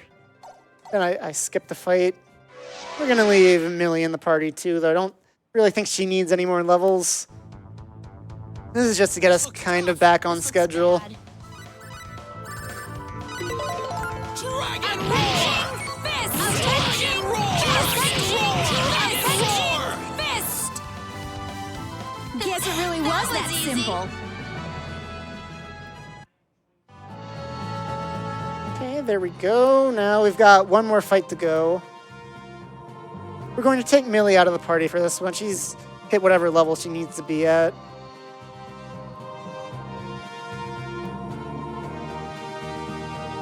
And I'm looking for like the crossroads here. And Larpus can go sit on the bench. You need is effort, and then we're just gonna put everything in a guard break. Ilya gets Godspeed, body control, power burst, sidestep. And then for one last time, we go to Ilya's music, Song for Justice, and then use up that last experience card, and then we just go to straight chat to Sylvain City. Keep focused, everyone. Can we win this? Yep. Avenging fist! Dragon roar! Dragon The more Avenging Fists, the better, because I believe that her learning Tiger Claw is like a % chance every time she uses that, Ready? which unfortunately she didn't learn yet, but we've got time. Avenging Fist is still fine. If you remember Meteor Palm from the Star Ocean 2 run last year, she actually has a skill called Meteor Palm, but it's not the same. Avenging Fist isn't closer to Meteor Palm than Meteor Palm in Star Ocean 2. It's weird. I don't know why they did it that way, but that's how it works.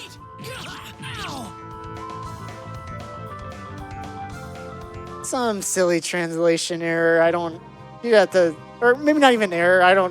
Maybe it's a correct translation in the original Japanese devs changed it. I have no idea. And then there was a private action here in Sylvain City that I wanted to see en route to getting another item, basically. But that item isn't really that useful with the Rings of Fusion. So instead, what I'm going to do is just ask the question that Millie would have asked in that private action. So I'd like to see some donations. Cats or dogs, please donate with your preference. And I know it's a little too soon to hear from that, but I'm sure the host has other stuff to hear from, so take it away. Yes, indeed. I wanted to remind everyone that exclusive RPG Limit Break and Tantrum merch is live. You can shop the RPG Limit Break collection. There's shirts, the Mimi plushie, lots more. Tantrum merch will donate up to 5 items per item sold, excluding the Mimi plushie, to the National Alliance on Mental Illness and its mission. So get your gear at tantrummerch.com/RPG Limit Break. That's TANTRUMMERCH.com/RPG Limit Break. And remember, cats or dogs. So here we're actually going to go see Santa. Here he's actually hidden in a place you can actually get to him in a reasonable amount of time. In the next game, he's hidden in the post-game dungeon. And then here we're going to buy some stuff. Buy a bunch of Cestus, and hopefully I don't run into that skill issue again. Buy a Crescent Orb for you. Buy 3 Holy Cloaks. I mean, I only really need 2, but I already bought plate armor. We got 2 of those too, but... And then we're just going to hand these things out.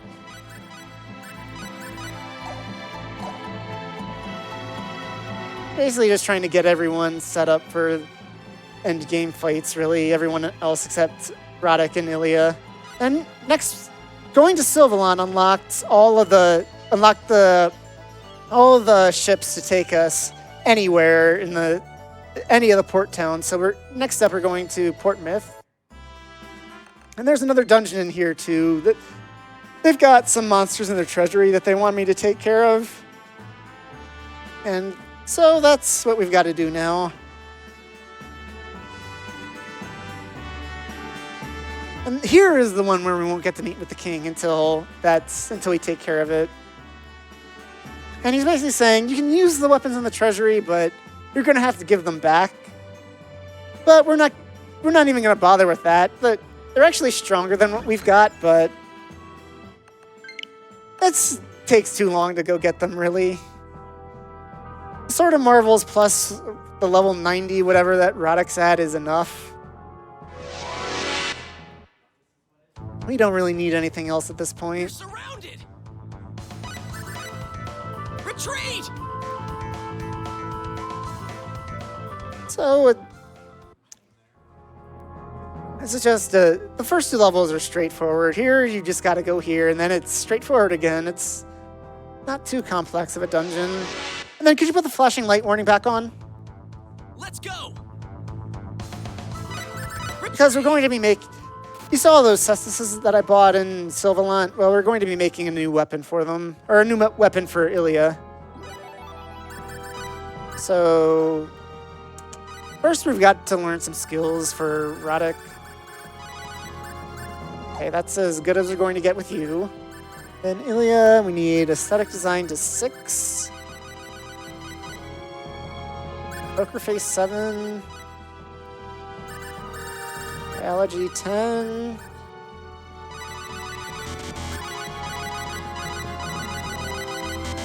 And get that up. And we're going to play orchestra again because Ilya can never learn what is it, originality, which he needs for customization. So we're basically going to use orchestra to get around that issue.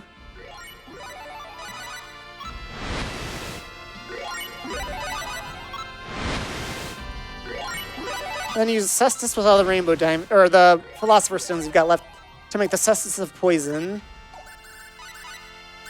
Put Ilya back in the party. Do that. I think this boss has a status effect on you, so I'm going to save just to be safe. And you can take the flashing light warning back off. So here it's the succubus plus a bunch of wolves or dogs, whatever you want to call these things. And basically I'm going to just try to Dragon Roar these till death, while Ilya with her new weapon just uses Avenging Fist. Captain! I'm going to revive her because I need her alive at the end of every fight in the hopes that she learns Tiger Claw. Tiger Claw is basically an upgrade over Avenging Fist. It's got a bit more range, and I think it hits a few more times too. That was way too overall fast. Okay, there's Tiger Claw. Good.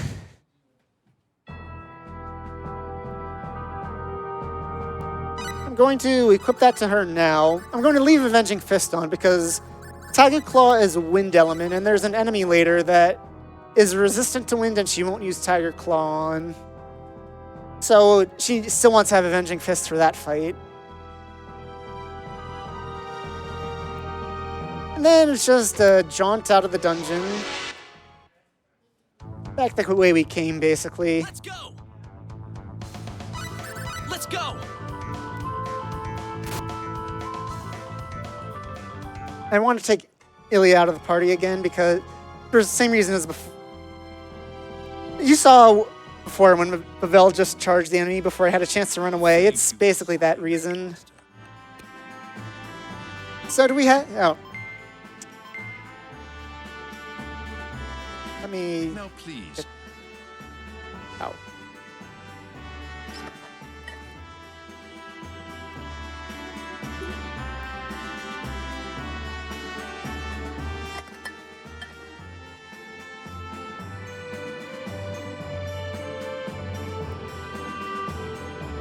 Having a bit of an itchy throat, I'm sorry. Yeah, I should probably just start trying to ping people in the Discord rather than trying to find someone who knows the game to just to have some backup here. Really don't want to get it on my RPG limit break report card. Doesn't play well with others because that's really not the case. It's more so I'm trying to find people in the community to run this, and then none of them show up to this event, so I'm kind of out of luck. But next up is back to Astral. If you remember where we stayed the night with the bells, that's where we're going. So it's back to Trop again.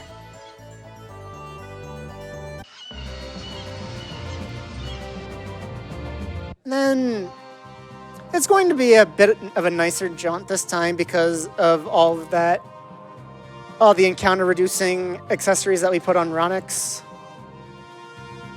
So it's going to be one encounter rather than two on the way there this time. Let's go! Retreat! And if the host has anything to say, go ahead. This is just going to Van City, or to Astral City, and then back to Van City. It's not really much to explain going forward, so if you've got anything to read, you've got plenty of opportunity.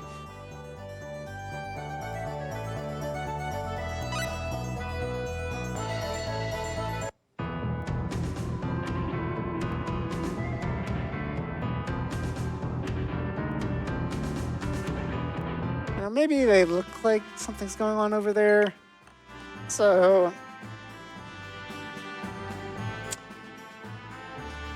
I guess I can try to fun fact this guy. I believe this king's in Star Ocean 4, the same guy. It might be his father, I'm not sure exactly. Yeah, you go here in Star Ocean 4 and the king shows up, and yeah, I'm just trying to rattle off stuff to avoid dead air, because... Apologies, I was trying to check something. Okay. Let me remind everyone we've partnered with Dragon Roast Coffee, which is a dedicated coffee for gamers and their gaming community. Their small, passionate team puts their hearts into roasting coffee to order with the mythical heat of dragon fire, infusing a touch of enchantment in every sip. Visit their website at www.dragonroast.coffee and enter the promo code RPGLB25, RPGLB25, all caps, at checkout for 10% off your order. Plus, for every 10-ounce bag of coffee purchased, Dragon Roast will donate $5 to the National Alliance on Mental Illness. You can purchase an exclusive RPG Limit Break tumbler available only for this event. It's a stainless steel, dual insulated tumbler that'll keep your brew of choice warm or cold all day. Ready for whatever adventure takes you. For every RPG Limit Break tumbler purchase, Dragon Roast Coffee will donate $15 to the National Alliance on Mental Illness. So get out there and fuel your adventure with Dragon Roast Coffee today. So that was it. We basically got all 4 emblems, and now we've got to go back to Van City. Retreat! Yeah, I really enjoy speaking of all of this back and forth, I would really enjoy if they did what they did with this game again and just copied this Star Ocean 2R from, and because of fast travel, and remade this game in that format, because a fast travel would be very helpful. Would cut down on a lot of this travel. Because this isn't even the last time this is the last time we have to leave from Ekdart to go to Van City, but this is not the last time we have to go to Van City. So there's still a couple more times we have to do this back and forth, and We're surrounded! if I could just fast travel to Van City, I would be so much happier, to tell you the truth. Not that I don't enjoy the game or anything, it's just more so like in a marathon setting, trying to keep things, like try to keep everything up going, not to just be sitting there trying just silent for the whole time. Really, it's kind of you can see I'm trying to keep things going, and I'm running out of stuff to talk about, so I'm trying to lean on the host more to talk, but then he runs out of stuff, and yeah, this is what you get when you've got to walk back to Van City a whole bunch of times. You just ramble on trying to keep the show going. Let's go! And Lapras, you got anything to add? Retreat! Oh man, that would be nice to have a Lapras, because you can see the world map in the bottom corner. I could just surf around all of this and and go over land right there to the left, and Vance City would be right here, and could cut down on some of that time. Would love to have a Lapras. Behind us! And I guess we can also explain why I didn't offer up a donation incentive for Welch, because she's on the way here, and I could easily pick her up on one of these trips. But then, this game, the way this game works is that there's 4 active slots and 4 bench slots, and right now I've got my 4 bench slots filled. So if I got Welch, I'd have to have one of my bench people in the active battle, and I guess Millie could work for that, but I think she's a little too low level to keep the running away from the encounters fast enough. And the other combat fighters are a chance to waste time from basically running around in the fights and wasting time. So getting Welch would probably add a couple more minutes than it'd be worth. But she's right over there in some hidden house over to, like, if you can see that peninsula at the bottom of the continent, I think that's around where she is. She's really the only party member that you really don't have to go out of the way for. Let's go! The only other one other than Mavel. Yeah, Mavel. So yes, you'd have to go back over Host Mountain again to deliver the thing, then go back over Host Mountain to get back to Portmouth.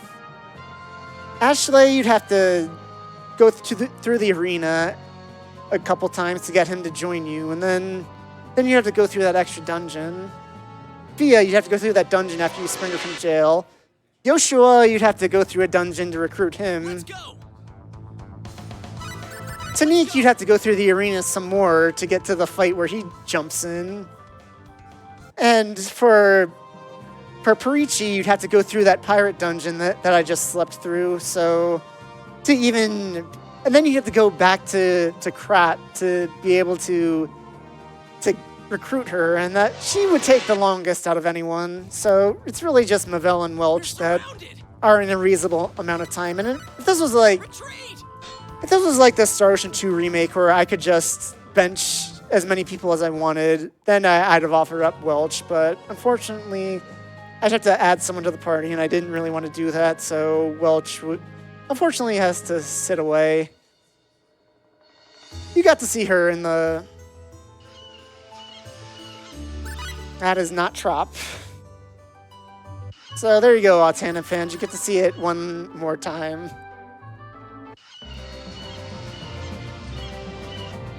So you got to see Welch in the showcase fight against the super bosses in Star Ocean 2. So she hasn't been completely absent from my runs, so at least she has that. She gets more screen time than anyone except Cius and Fia, so... Let's go! Or at least this screen time between my 2 runs that I've done for RPG and Limit Break, other than Cius and Fia, so... There you go. And then coming up is the Purgatorium, which is actually an early game dungeon. You were supposed to go here earlier to recruit an optional character. Let's go! But if you didn't, then the story still accounts for you not going there.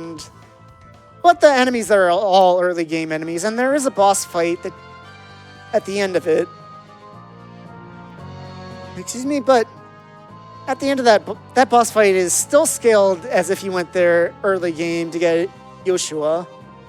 So it's going to be a very, very simple boss fight. Like, I'm not even going to bother dragon roaring those guys. It's that simple.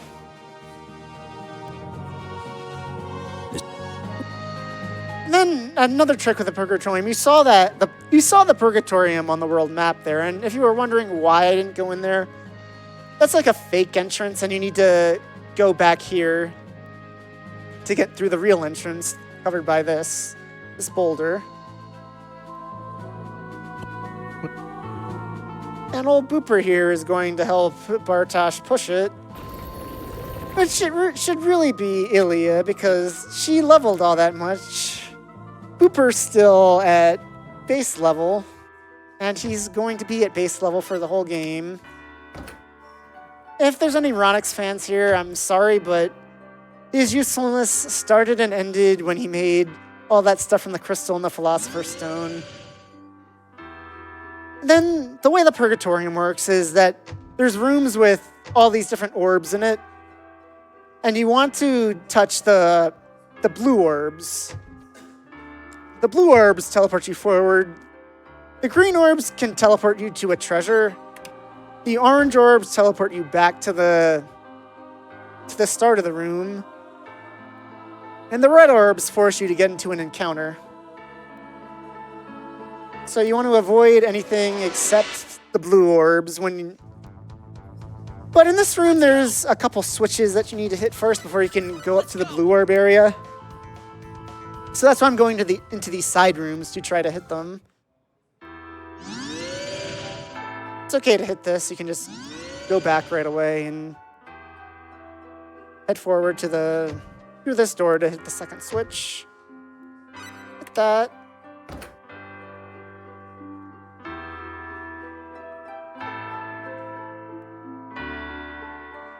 And head up here.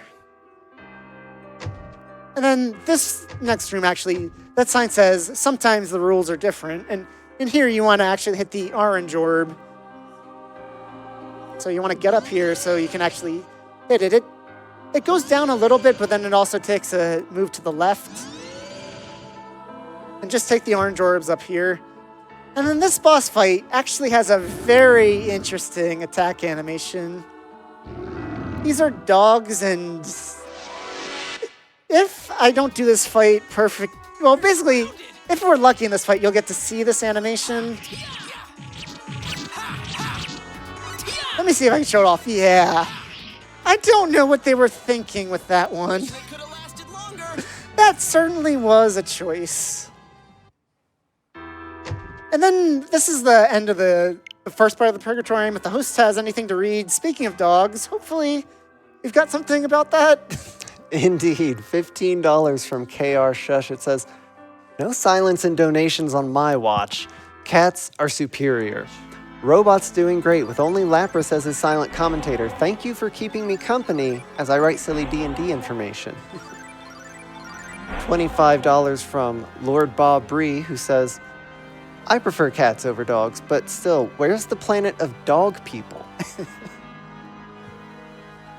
$75 from an anonymous donor. It says, in honor of Girly, our lovely Leo, dogs over cats always. All right, so now we're in the true part of the Purgatorium. Those people we saw were the runes, which were the original inhabitants of the planet. And basically, they were here to protect the inner part of the Inner Sanctum. The Mu'a worked with them to protect this. And they saw we had all 4 emblems, and they decided that we were worthy to be able to go into the next part of the Purgatorium. So first off, we need to go into this room and get a red key card. You've been seeing those red doors around. Well, the key card here will unlock all of those doors. All of the doors that you've seen, those are just treasure chests, so we don't need to worry about them. But first, it's going to force us into an encounter with just generic enemies from this area. That can be annoying if you're trying to run from them. If you're trying to fight them out, it's pretty simple, as you saw. And then there's another cutscene. They're saying, take a look around the room, and then we get the red card here.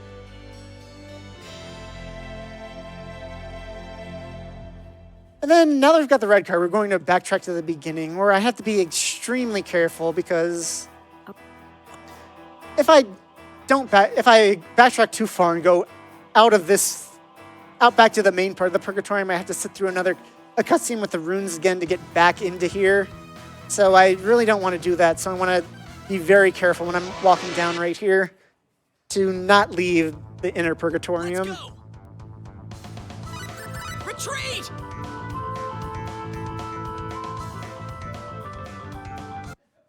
Because the red key card, we don't actually want it for any of those doors. We need to backtrack here. Go around. And one of the annoyances of running this game is that Let's go. the maps don't exactly line up perfectly. Like, you could be going left and to go into one screen transition, and then, next screen, it starts with you going up. And since you're running around so fast, it kind of gets you all set out of whack at some points. Like, you lose your bearings, and you just start running off in some random direction. Let's go. Let's go. And then here we need to hit the third switch here, which will actually bring up a red door, which is the entire reason we needed that red card, which will unlock this door, which will get us a blue card. But first, there's another sneak attack boss fight here. What's that? Different set of enemies, but Dragon roar. just as easy to take down. Dragon roar. Just dragon roar them to death. Wish they could have lasted longer.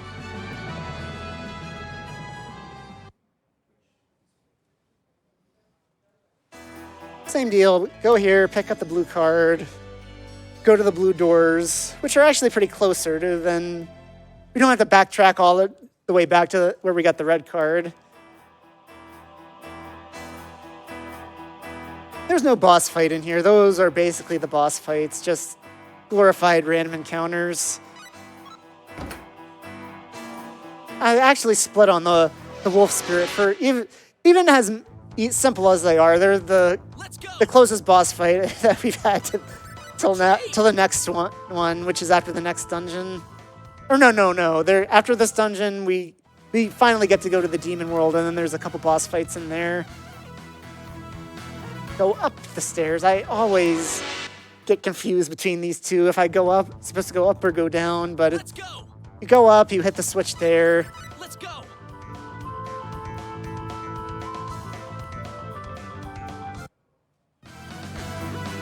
And we needed the blue key card to get to this point. So we needed the red key card to get to the blue key card, and then we needed the blue key card to get here to this room where basically the question is, were you paying attention to the climates of all four kingdoms, and do you remember their names?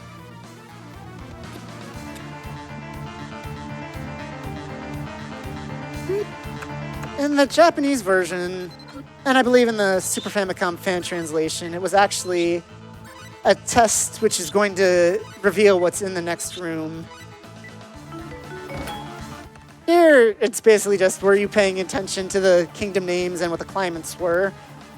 And then basically, you go in order, starting from the Astral Kingdom. Astral, Van, Sylvalant, Mua.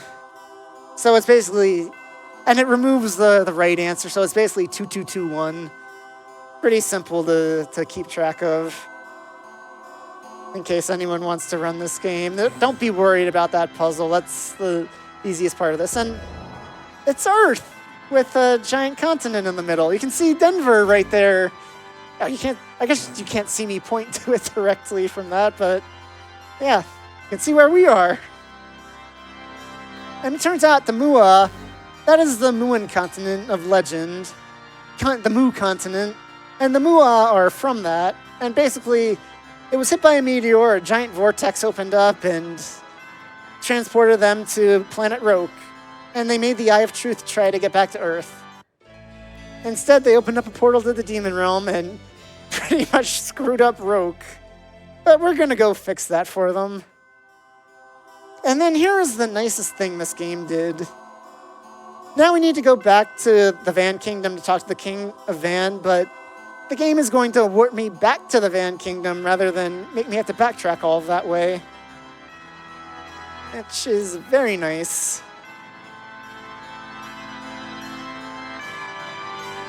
So now we have the Eye of Truth. We can go to... The King of Sylvalant told us that the portal to the Demon Realm is as an island off the coast of his continent, off of his kingdom.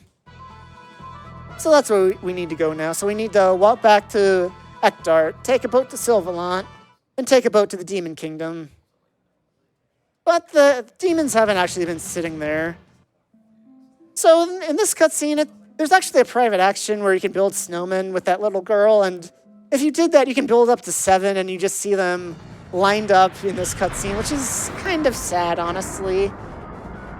And I've got another silly story about this. I was doing a practice run of this on the plane over, and I just gotta say, Southwest flight attendants have the perfect timing, because there were a couple people who were having a birthday on board, and the flight attendant started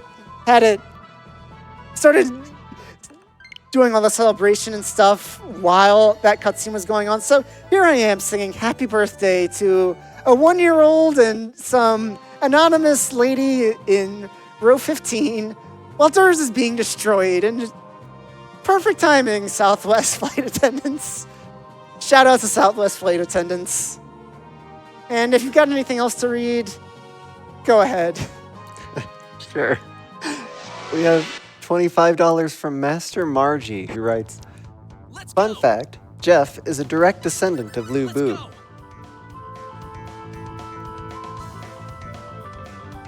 All right, and I guess I'll give a shout out to Ella, the 1-year-old, and again, anonymous lady. Shout out to anonymous lady in row 15, who the flight attendant said, "Well, I'm just gonna call her Judy." So shout out to Judy. Let's go. Again, it's one of those Let's go. walkbacks on the world map. We've gotta ramble on something to fill time. So this is what you get. If you see those islands off the coast of Sylvalant, one of those is where we're trying to go. So,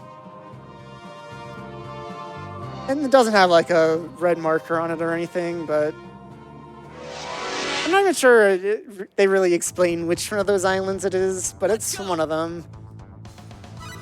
Let's go.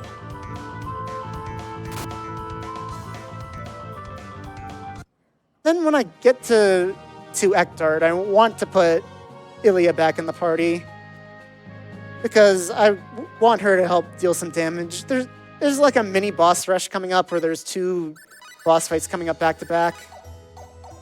So I want Ilya's help for them.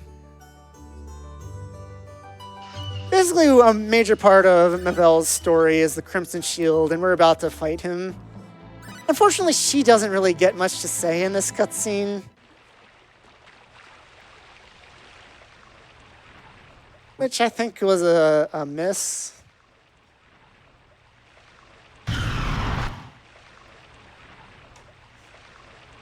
But yeah, we're gonna jump in this portal, go to the demon world, get to step like 2 steps forward, and then go into another cutscene. It's kind of nice in case I forget to put Ilya back in the party.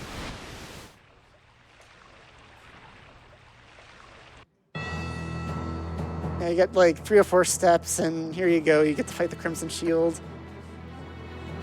Yeah, I get Mavel saying, I've waited so long for this one. I really should have put her in the party for this.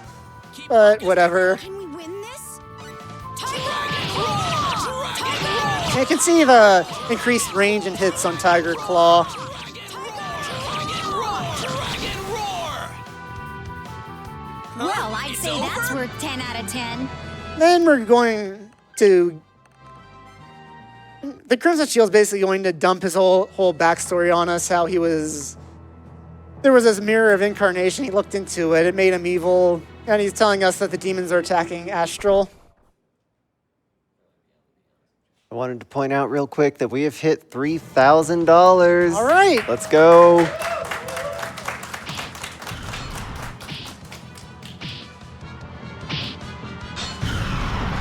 So we're use the Eye of Truth to teleport to Astral.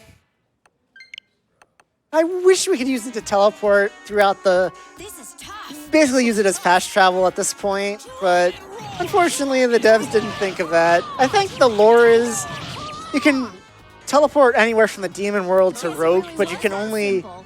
teleport, use it on that one island in Rogue to teleport to the demon world. What? So we're all... And then we get back to earlier where, remember the bells? Well, I'm trying to remember how to pronounce this guy's name. I think it's Elias. If you did those correctly, he'd still be alive and he'd be in this next cutscene. But unfortunately, we didn't. If you recruit CS or Ashley, you can actually save Lias. But we didn't recruit either of them, so Lias was assassinated. We just basically got to dig through his house and try to find the bladeless sword, which if you played Star Ocean 4, you'll remember as Crow's swords. Yeah, in his ending, he like ends up on Roke somehow, and then he actually, I think he ends up actually being a ancestor to Roddick. Star Ocean 4 did some weird things with the lore. But I guess I did kind of need to explain why Lias was sitting on 2 lightsabers. The Force Sword actually hits harder than the Sword of Marvels, but the Sword of Marvels' guaranteed hit ability is just too strong that we're just going to stick with that. If anyone else could equip them, then I'd be giving them to them, but unfortunately, there are other characters that can equip them. That's why they give you 2, but it's all characters who we don't recruit. It's CS, Ashley, and Fia. It actually ends up being stronger than pretty much all of Fia's weapons, so it's a good thing she can equip it, but like I said, she's not that great in this game. Somebody's gonna get Don't hurt make this real harder bad. than it has to be. Retreat! Let's withdraw. And then CS gets some pretty strong... CS, I think, has the highest strength weapons in the game, so I'm not even sure if you've been item creating that it's really that great on him either. So they really want you to use it on Roddick and Fia, really. Or Roddick and Ashley, or I guess... No, let me collect my thoughts for a second. They want you to use it on Fia, and then I guess either Roddick or Ashley if you're not using the Sword of Marvels on them. So we're back to the deserted island, back here, and then we're going to go through the demon world until we get to Asmodeus' hideout. And yes, they pronounce it Asmodeus and not Asmodeus. If you think that, like, that's how I always read it, like, it's Asmodeus, but no, here it's Asmodeus.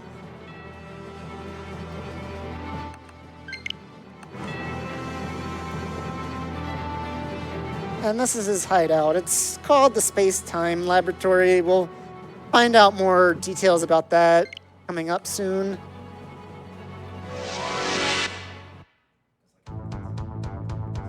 What's that? Let's go! His ambushers are still fine because Roddick's at such a high level that he'll run away. Basically, to the end of the game, he'll run away instantly. And none of these enemies can really like combo him to death or one-hit KO him or anything, so we're pretty safe at this point, really. I'm still going to take the save coming up because those enemies can petrify you. If you remember the eyeballs from before that I leveled up on, we're going to be seeing a lesser version of them coming up. Let's go! Let's go! And I believe they can petrify you just like the other ones can. They're the enemies that are weak to wind, that for the reason I kept Avenging Fist on Ilya. This way. An annoying thing about the last 2 dungeons is that they both have a lot of rooms that look very similar. So it's kind of easy to get lost in them. We're surrounded! Retreat! Gah! So again, for this fight, we're going to bring Ilya back into the party. Elia.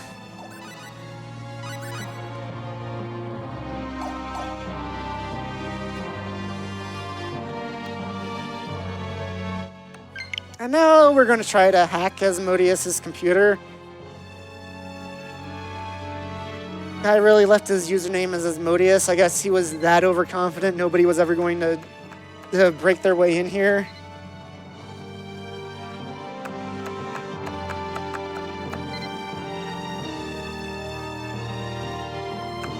Unfortunately, we have no idea what his password is. So we're gonna reset off the alarm, and here comes old Asmodeus.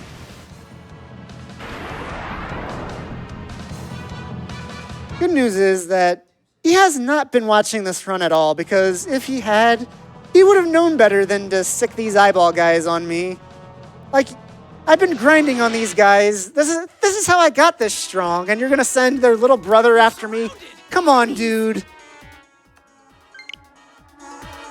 Pay attention to the run. And then this fight is a little annoying because you want to stay in range of the wizards, because the way the wizards can actually cast spells, and this is still on Star Ocean 2 gameplay where spells stop time, and while the spells aren't really any threat to me, the spells waste time, and I don't want that, so I want to kill the wizards first. Yeah, this is why you gotta pay attention. Don't send the lesser version of the guys that I've been using to get this strong against me. But don't worry, Asmodeus wised up for his fight, because he's got a few nasty little tricks up his sleeve. Basically, the devs realize that you can just stun lock enemies to death. So the way they got around it is that they gave the last couple bosses in this run, and they basically gave them iframes. So what we're going to do here is Ring of Fusion U, Ring of Fusion U, going to Ring of Resistance U, and Ring of Fusion U, if I can find it. And then, yeah, we've got set Millie as the party leader. And then, so basically, whenever Asmodeus is trying to attack, he has iframes. So what we're going to try to do here is take control of Millie to start the fight and cast Crush to put him into his stunned animation, and then basically just try to rush him before he can get out of that animation, and just try to keep him stun locked as best we can. But he's going to be able to get his attacks off, and that's what the Ring of Fusions are for. To basically just absorb his attacks, if whatever attacks he does manage to get off. His physical attack is fine. This looks bad. It's his spells that are really that we really got to watch out for. Crush! And I'm used to not having Novell in the party. So because Velma's here, yeah, see, You should be ashamed of your weakness. Swallow everything into the... but everyone will be fine because of all their equipment. It might break, but... And here I'm going to use the Potion of Might that I collected.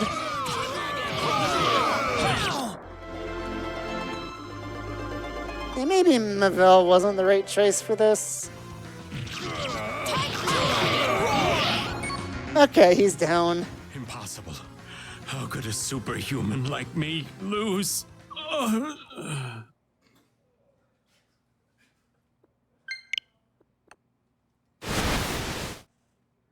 Guess it really was that simple. Yeah, there goes Velma's level. So this is going to be a lot of cutscenes for a while, so if the host has anything to read out, you've probably got like 6 minutes to catch up on anything. I sure do have some things to read, but before that, I wanted to remind people about prizes. We have several prizes that you can only get if you donate before the end of the next run, cassette piece.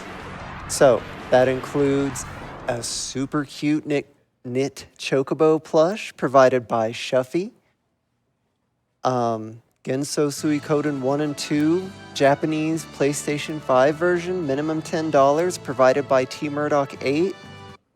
a really cool Valkyria Chronicles wooden case replica, minimum $25, provided by Pigmented. If you want any of those, you need to get your donation in before the end of the next run, Cassette Beasts, and that run is not as long as this one. So here's where having Mavel adds a little bit more time because they're like have to go back to our time and then they're like, well, we got to leave early so they don't try to stop us or anything. And then Roddick gets all depressed about having to leave everyone behind.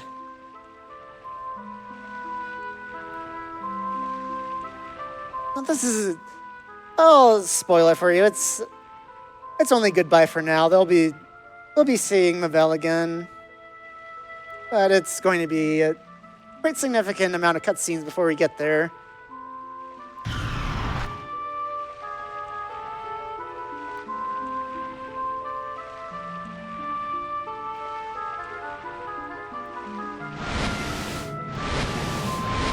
I have a small backlog to read. Okay, go ahead. Yeah, we got plenty of time. Yeah. $2 from KR Shush. It said, the donation total not being rounded bothered me. Someone want to drop another $90 to round us up to 3K real quick? Well, we got up to 3K, so now if anyone wants to drop us another $970 to get us up to 4K, we would appreciate that. We have $5 from Drake Lake, who said, donating on behalf of my boys Digby and Chili, who would be upset if I didn't say dogs rule. But cats are cool too.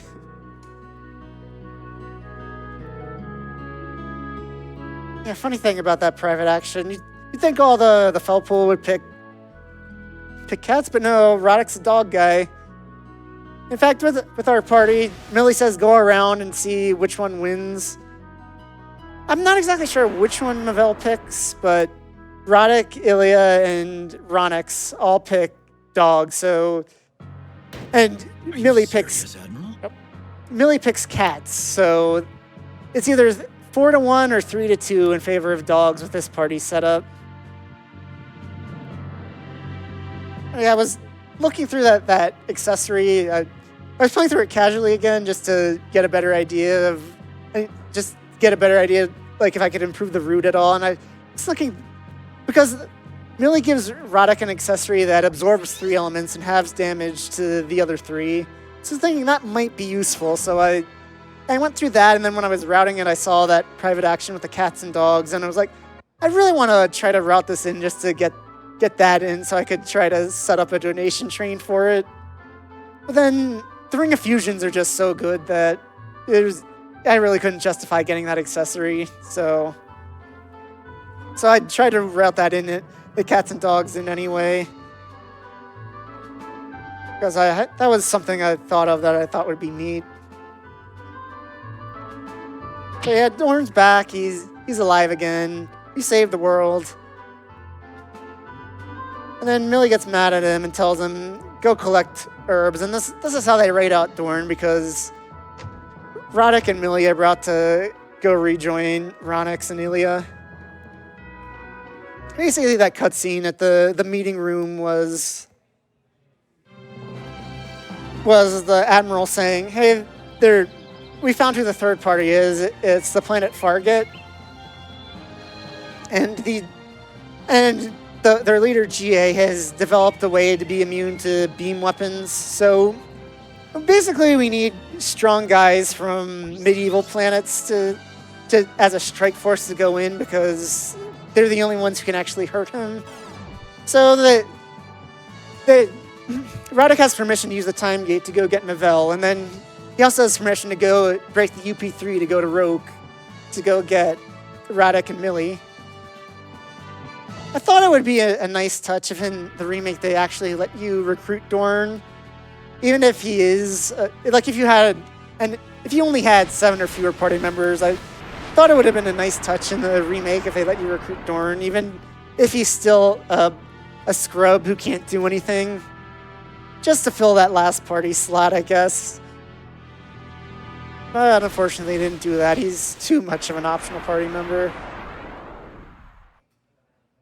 Yeah, he would be like, what, level 4 at this point, I think? Yeah, I think that's what he ended at, but I can understand why they didn't do it. There's a lot of other things in this remake I thought were absolutely baffling design decisions. Like, there's a bunch of private actions in this game that where the last point you can get them is when you get the last of the 4 emblems rather than before returning to Van.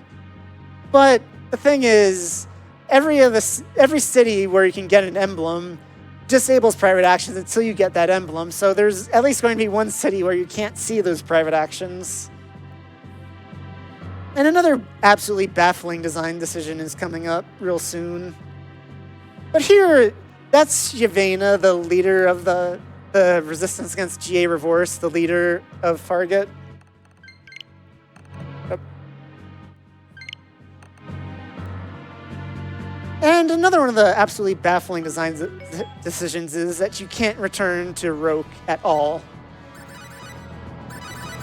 In the original game, after you beat the game, you could use the Oracle Room to return to Roke. And while they brought back the Oracle Room in this game, you can't use it to return to Roke for some reason.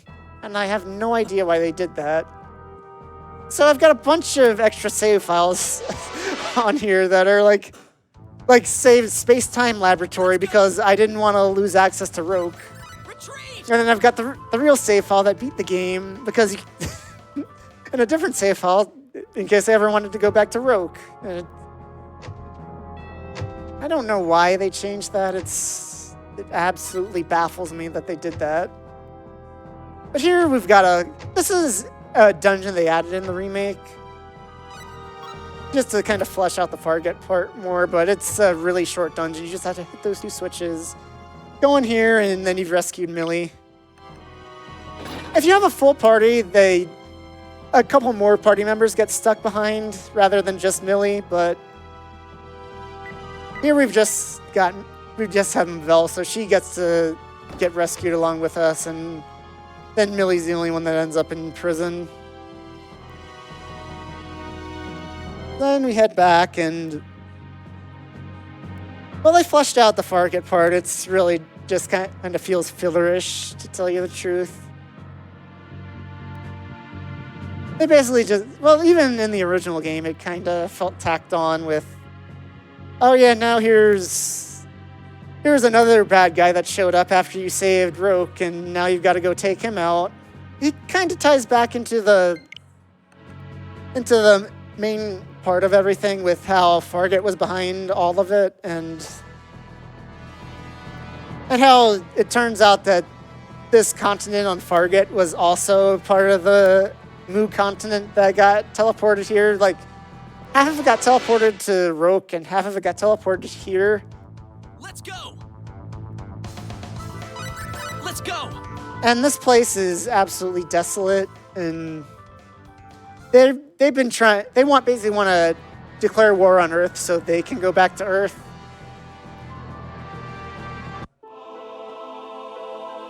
So, if you look to the left earlier, you could see Reverse Tower, but you can't get to it that way. You need to go through this abandoned lab and take an underground path there.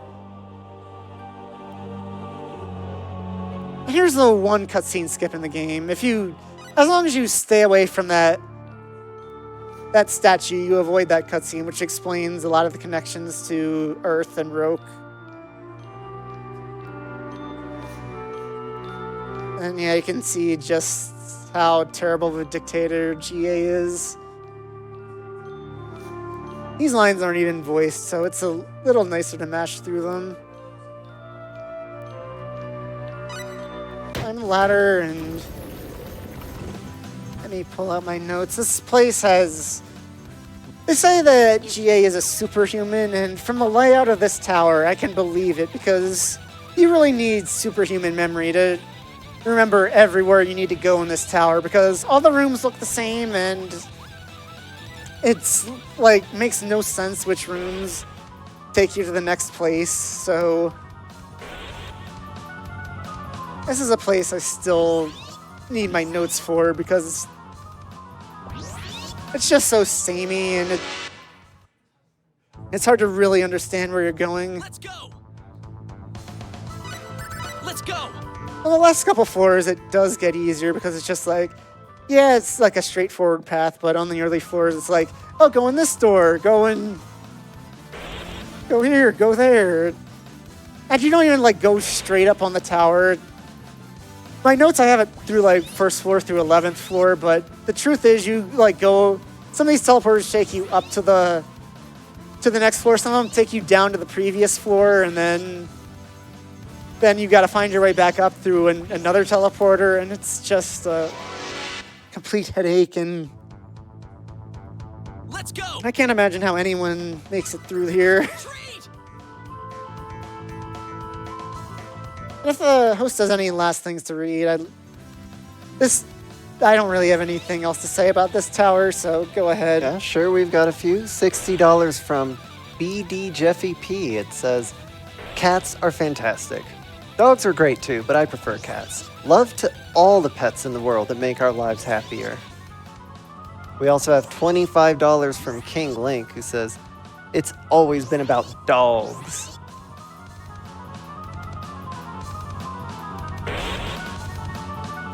Light of Xeon says, oh, sorry, Yeah, $25. Go ahead. I'm just like to. Yeah, I like to $25. focus real well because it's like I said, this place gets confusing.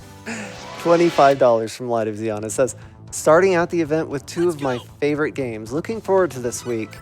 And on top of that, another anonymous $250 donation. No comment to read, but thank you so much for your generous donation.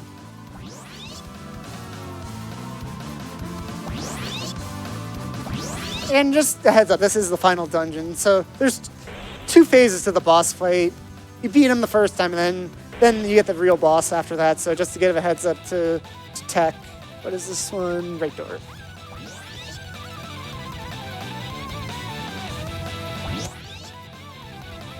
So I just want to let you know just what to expect when we're getting up to the last boss fight.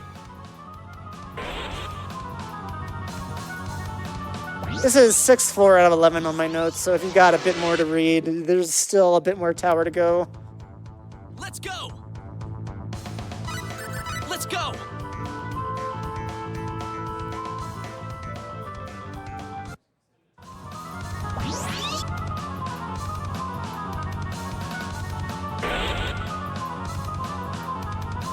Guessing that's a no then.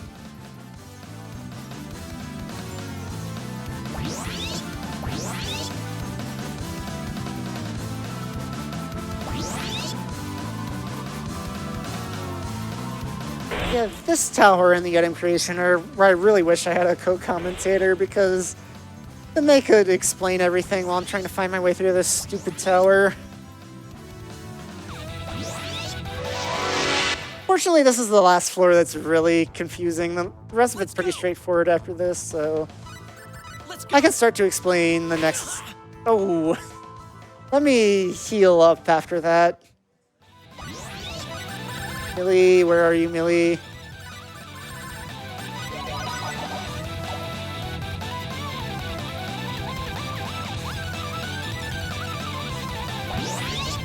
I'll probably make it to the top without that, but without getting hit again, but don't want to take any chances. I'd go back, yeah, go back to the space-time lab. It doesn't look like I have enough time on the estimate to get there, so I'd be going over if I had to redo all that. So let's try not to die. Luckily, this is the point of the tower where it gets pretty straightforward. Just go straight to where you need to go.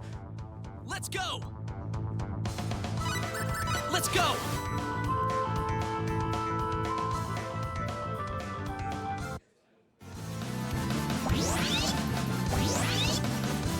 Yeah, here.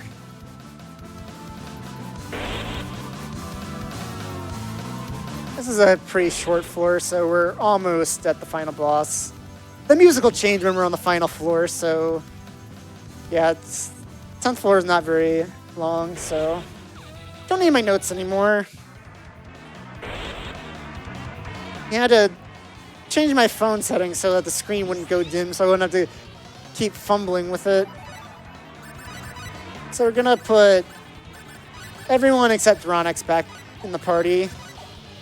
We're gonna have to re-equip Millie, but she's getting Shield Earring and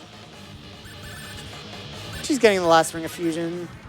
Everyone else is fine. I'm going to save and reload here because I didn't get into an encounter on the way up, so I'm probably going to get into an encounter on the way here. Set Millie to leader again. Same reason as before. I won't. GA also has that invincibility, those iframes, so what I want to do is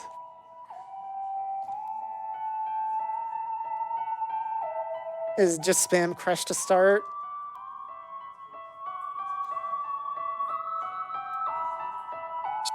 And then basically just try to Dragon Roar and Tiger Claw him to death. And Mavel actually brings some support in with Raven Orb. This looks like a straw. Allow me to grant Yeah, I'm just gonna start mashing L here, try to cast Crush. Okay, yeah, see, it was invincible there, but now he's gonna start taking some damage. And then I want to use a Potion of Might on myself. I think Mavel might be too weak. She might be too weak to actually do anything. Maybe I should have leveled her up a bit. I don't know, if she lives here, she'll get some levels. Either that or he resists Light and that orb was not the right idea. Right, I should have realized. Millie's on the ball like that. Yeah, here we go. Guess it really was that simple. Yeah, our crystal is some weird thing that barely works. So here it's another cutscene, an actual anime cutscene we can skip. So now it's Bartosz, Elia, Larpus, and Velma. First GA, or Neo Reverse, and here we go with L again. Try to crush him before he gets to do anything. And then Tiger Claw and Dragon Roar until dead.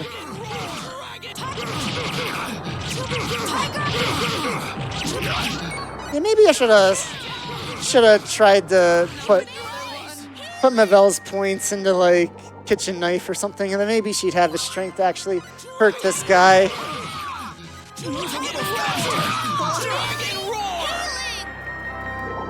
Did he get mad from? No, I don't know how he got mad. Okay, there he goes.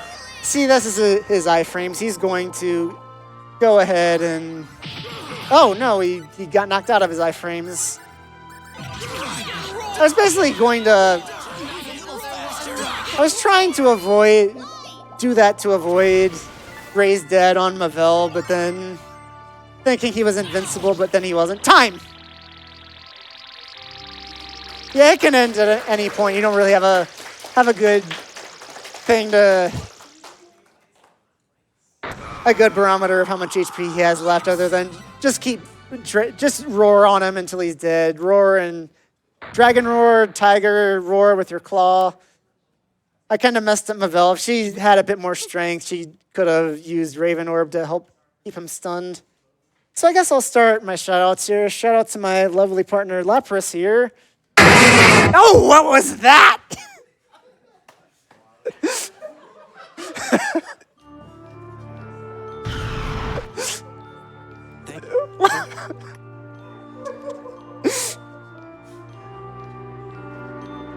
I just heard this a big, like, exploded in my ears.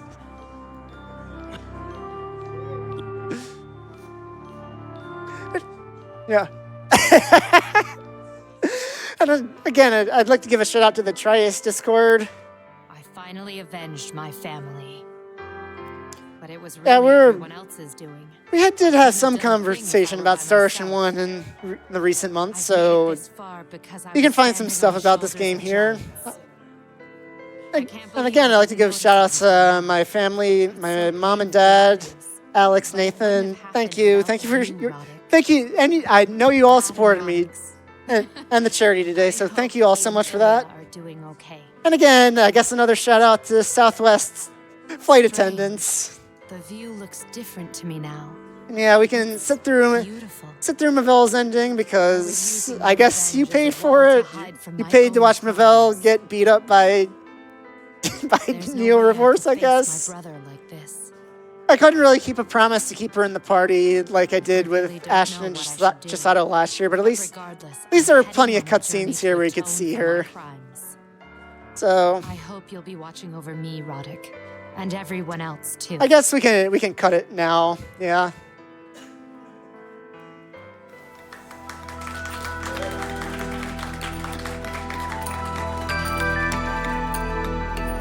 That was amazing. Thank you, GearlessRobot. I love that run. So that will be my end as your commentator. I will be watching from the sidelines after this, but I am going to pass the mic to 3Pup, who is going to take care of you and do an awesome job. I've been Swimmy Leone, and another round of applause for GearlessRobot, please, because I thought that was awesome.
Alrighty, hello everyone. I am your new host, 3Pup. Shoutouts to our previous host, Swimmy Leone. You did an incredible job. But yeah, I'm your host for this next cassette use run coming up. But before we do that, we have a segment coming up where we're going to meet the new RPG Limit Break content team. Hello, RPG Limit Break 2025. This is our Meet the Content Team segment. We are going to put on a lot of different things throughout the marathon, try to mix it up, and we thought it was a good idea to kind of meet the people who are going to do that before, you know, the hurricane comes in and starts. So first, I'd like to introduce myself. I am CC, and to my left, not wearing a hockey jersey for some reason, I'm used to seeing you in a hockey jersey, is Moonblaze Wolf. Now, Moonblaze Wolf, you are a speedrunner, and I hear it has ties to RPG Limit Break. Yeah, so I kind of we were talking about what we wanted to go over, kind of to introduce ourselves to people, especially in the context of RPG Limit Break. And RPG Limit Break is totally integral to my speedrunning journey. It is basically like my origin story for speedrunning. I have not been involved in speedrunning for that long, maybe mid-2010s. But where it kind of got to a personal point for me is my younger brother, who's actually here again this week as well, Hotbot, who is a longtime volunteer here at RPG Limit Break, was here at Limit Break 2018 and told me about a randomizer for one of my favorite games, Final Fantasy IV, that was going around the practice room. I didn't understand what a randomizer really was even at that point. I knew what RPG Limit Break was. It was the thing I watched like during work while I was doing other stuff. And I started playing Free Enterprise. I got involved in the community. I did not come to RPG Limit Break 2019. That was a different story that I won't get into. But My first ever run for a limit break was going to be 2020. I got picked to run Fire Emblem Three Houses, and then things happened. Flash forward a few years. I've run Chained Echoes a couple times at RPG Limit Break. I ran a game called Small Saga last year, and just being involved in marathons, all of the things that I do, not just being a runner, but as an event organizer and staffing, not just this marathon, but other marathons. That is all thanks to Free Enterprise making the rounds in the RPG Limit Break practice room, and my younger brother, who is my favorite person on earth, telling me about it. So I like to talk about that. RPG Limit Break is really special to me, and I'm so glad to be back and be a part of this team. He threw you into the pit with a rando. Yeah, I mean, rando, I guess. I got randoed, right? Yeah, you did, absolutely. So, yeah. It happens to the best of us. It does, yeah. And to your left is Selkoth Mind and Macaroni. That's Macaroni right there. Selkoth Mind, you want to kind of introduce yourself and talk about what it means coming here and what that means to you. Yeah, for sure. So I'm Sel. For short, you can call me Selkoth Mind if you want, but Sel, please. I got involved with RPG Limit Break last year as a remote host. There was a big call that went out for more volunteers, especially hosts, which is really rare. If you don't know, typically events do not need more hosts. And so I decided to apply. I had no confidence. I didn't expect to get picked. I had gotten feedback from another event that had just completely destroyed all confidence in myself as a host, even as a speedrunner almost. And I just was feeling completely like, should I even be involved in the speedrunning community at all? Right. And so to get picked was a huge confidence boost.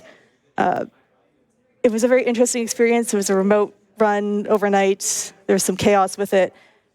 But the support of the community, the support of the staff, especially shout outs to Vonnie for his support, really led to some confidence. I then have since moved on and have hosted at GDQ a couple times now. And I'm now here on Content Team, which is really scary. I'm normally a VTuber, so hello to those of you watching who know me as VTuber form. Hello. I'm nervous, but I'm excited to step out of my comfort zone and try something new. Yeah, that's really important. I got my start with RPG Limit Break volunteering during the pandemic, and they picked me to host a couple runs, and it was late at night because they're like, "Who is CC?" You're like, "We'll put him on at night when and then they started talking about how the next host didn't show up or something, and they messaged me and CC, stay on, and I'm like, yeah, this is fun. I want to do this, and they just kept me on for 2 more runs after that. So yeah, I mean, volunteering is the way to get started, and if you want to jump out of your comfort zone, volunteering for a remote host is a great way to do that. Absolutely. Do it from the comfort of your home and everything. And moving on, to my right is Kiara. Hello, Kiara. How you doing? Hello, CC. I'm doing great. Hello, chats. Hello, those of you in the room here with us. Now, Kiara, I heard that you are a fan of Mahjong.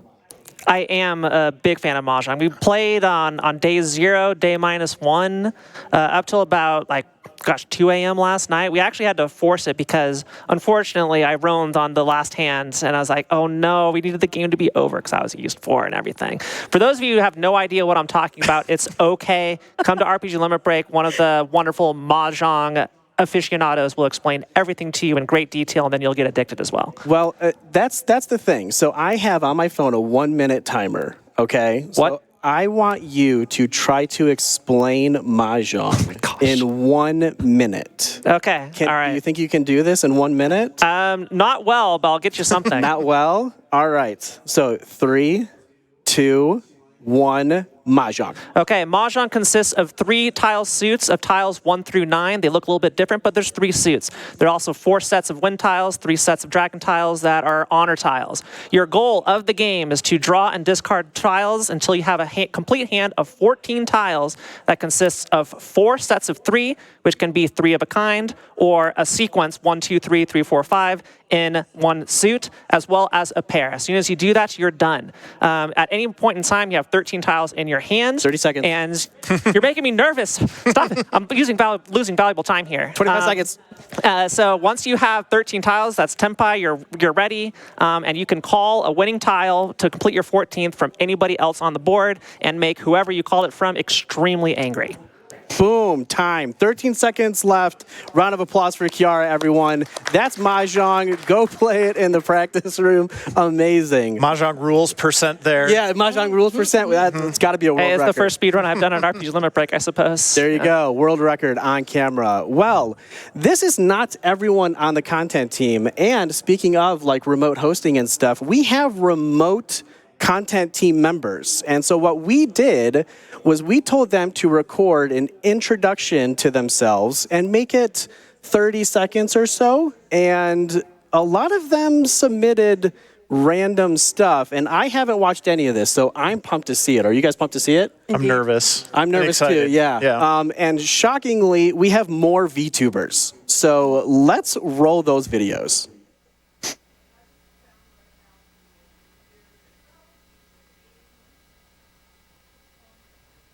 Hey, hi friends.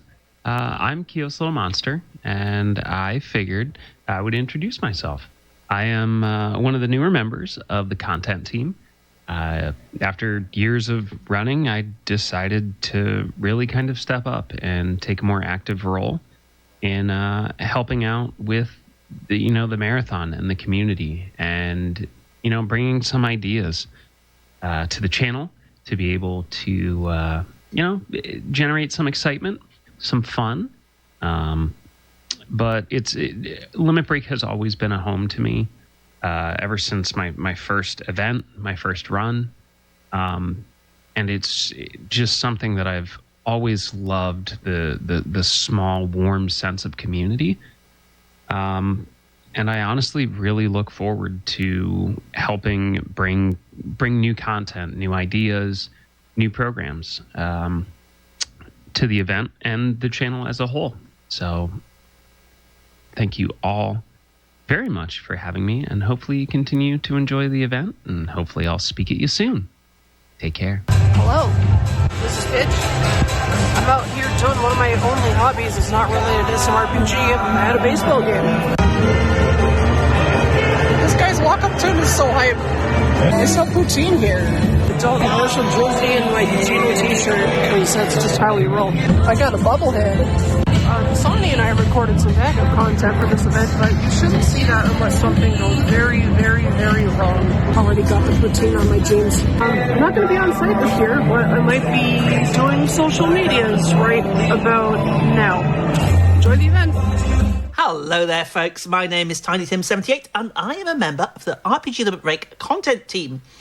I first started watching RPG Limit Break about 2017, and I attended my first event in 2019, and absolutely loved it. It was amazing to celebrate RPGs, to be around people who enjoyed RPGs. I was also very lucky to be able to host and do a little bit of tech and just help out. And I really, really enjoy doing that. And I've then been to Limit Break again a couple of years ago, and again was able to help out and really, really enjoy the event.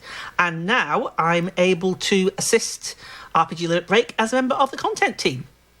And we do all sorts of various content, as I'm sure you've been told, and including our online podcasts and various other events. For example, I was part of the preview show for this RPG Limit Break event, along with Ghoul and Spike and Ghost, and it was absolutely fantastic. It was a real pleasure and an honour to be part of this team and to help out and to just enjoy RPGs and enjoy games, I mean, I am a speedrunner, but I only really do non-RPGs, primarily for time reasons, but RPGs are still one of my favourite genres, and I love, for example, the Final Fantasy series. And I just really enjoy my games, and I enjoy being able to help raise money for a fantastic cause in NAMI, and it's just an honour and a privilege to be here. And I really do hope that everybody enjoys RPG Limit Break, enjoys watching, and please stay tuned for all of our content out with the main marathon. We're planning to be doing lots more content coming up. So please stay tuned. Thank you so much, and cheerio for now. Cheerio, Tiny Tim. And Pidge would put poutine in her video, right? I mean, that's a Pidge move right there. It's definitely the most Pidge thing I've ever seen. Yeah, that was peak Pidge. Yeah. Yeah. And as you can tell, shout out to more VTubers. Gotta have more VTubers. They just love making content. There's something about VTubers that's like, hey, you want to be part of a content team? And like VTubers just swarm you, you know? It's in their blood, I suppose. Yeah, it's in their blood. I don't know why. I don't know. But that is not our full content team. We have more people. Some of them are sleeping because they need to. Some of them are working behind the cameras here. And I have a list here. If I miss you, I owe you a pizza. So, but I did write all these down. Here we go. The Sid, Zokubun, Ghost Kumo, Ghoul02, Ashen Prime, and then everyone who did such a fantastic job on our pre-show. Of course, Bob the Ninja Goldfish, Natara, and Vanivan. Please make sure to pick up your Tantrum merch, your Dragon Rose coffee. You can see right behind me. They have coffee called Necromancer and Paladin and stuff, like really cool like RPG stuff. So not just that, the Necromancer is the dark roast and the Paladin is the light roast. I noticed that earlier. I love that. Brilliant. You know, I do not drink coffee. I really dislike coffee, but this is going to make me want to buy some. But all you coffee lovers out there, like that is so good. I love it. They also sell an RPG Limit Break. Oh my gosh. 10-year tumbler. So there you go. Ooh. Even if you don't drink coffee, you can still support us. But that's going to do it for us and Meet the Content team. Thank you so much. Hope to put on some awesome content for you throughout the marathon. Thank you for watching, and back to the marathon. Alrighty, thank you so much. Can we get a quick little a round of applause for our content team? They're doing such great work.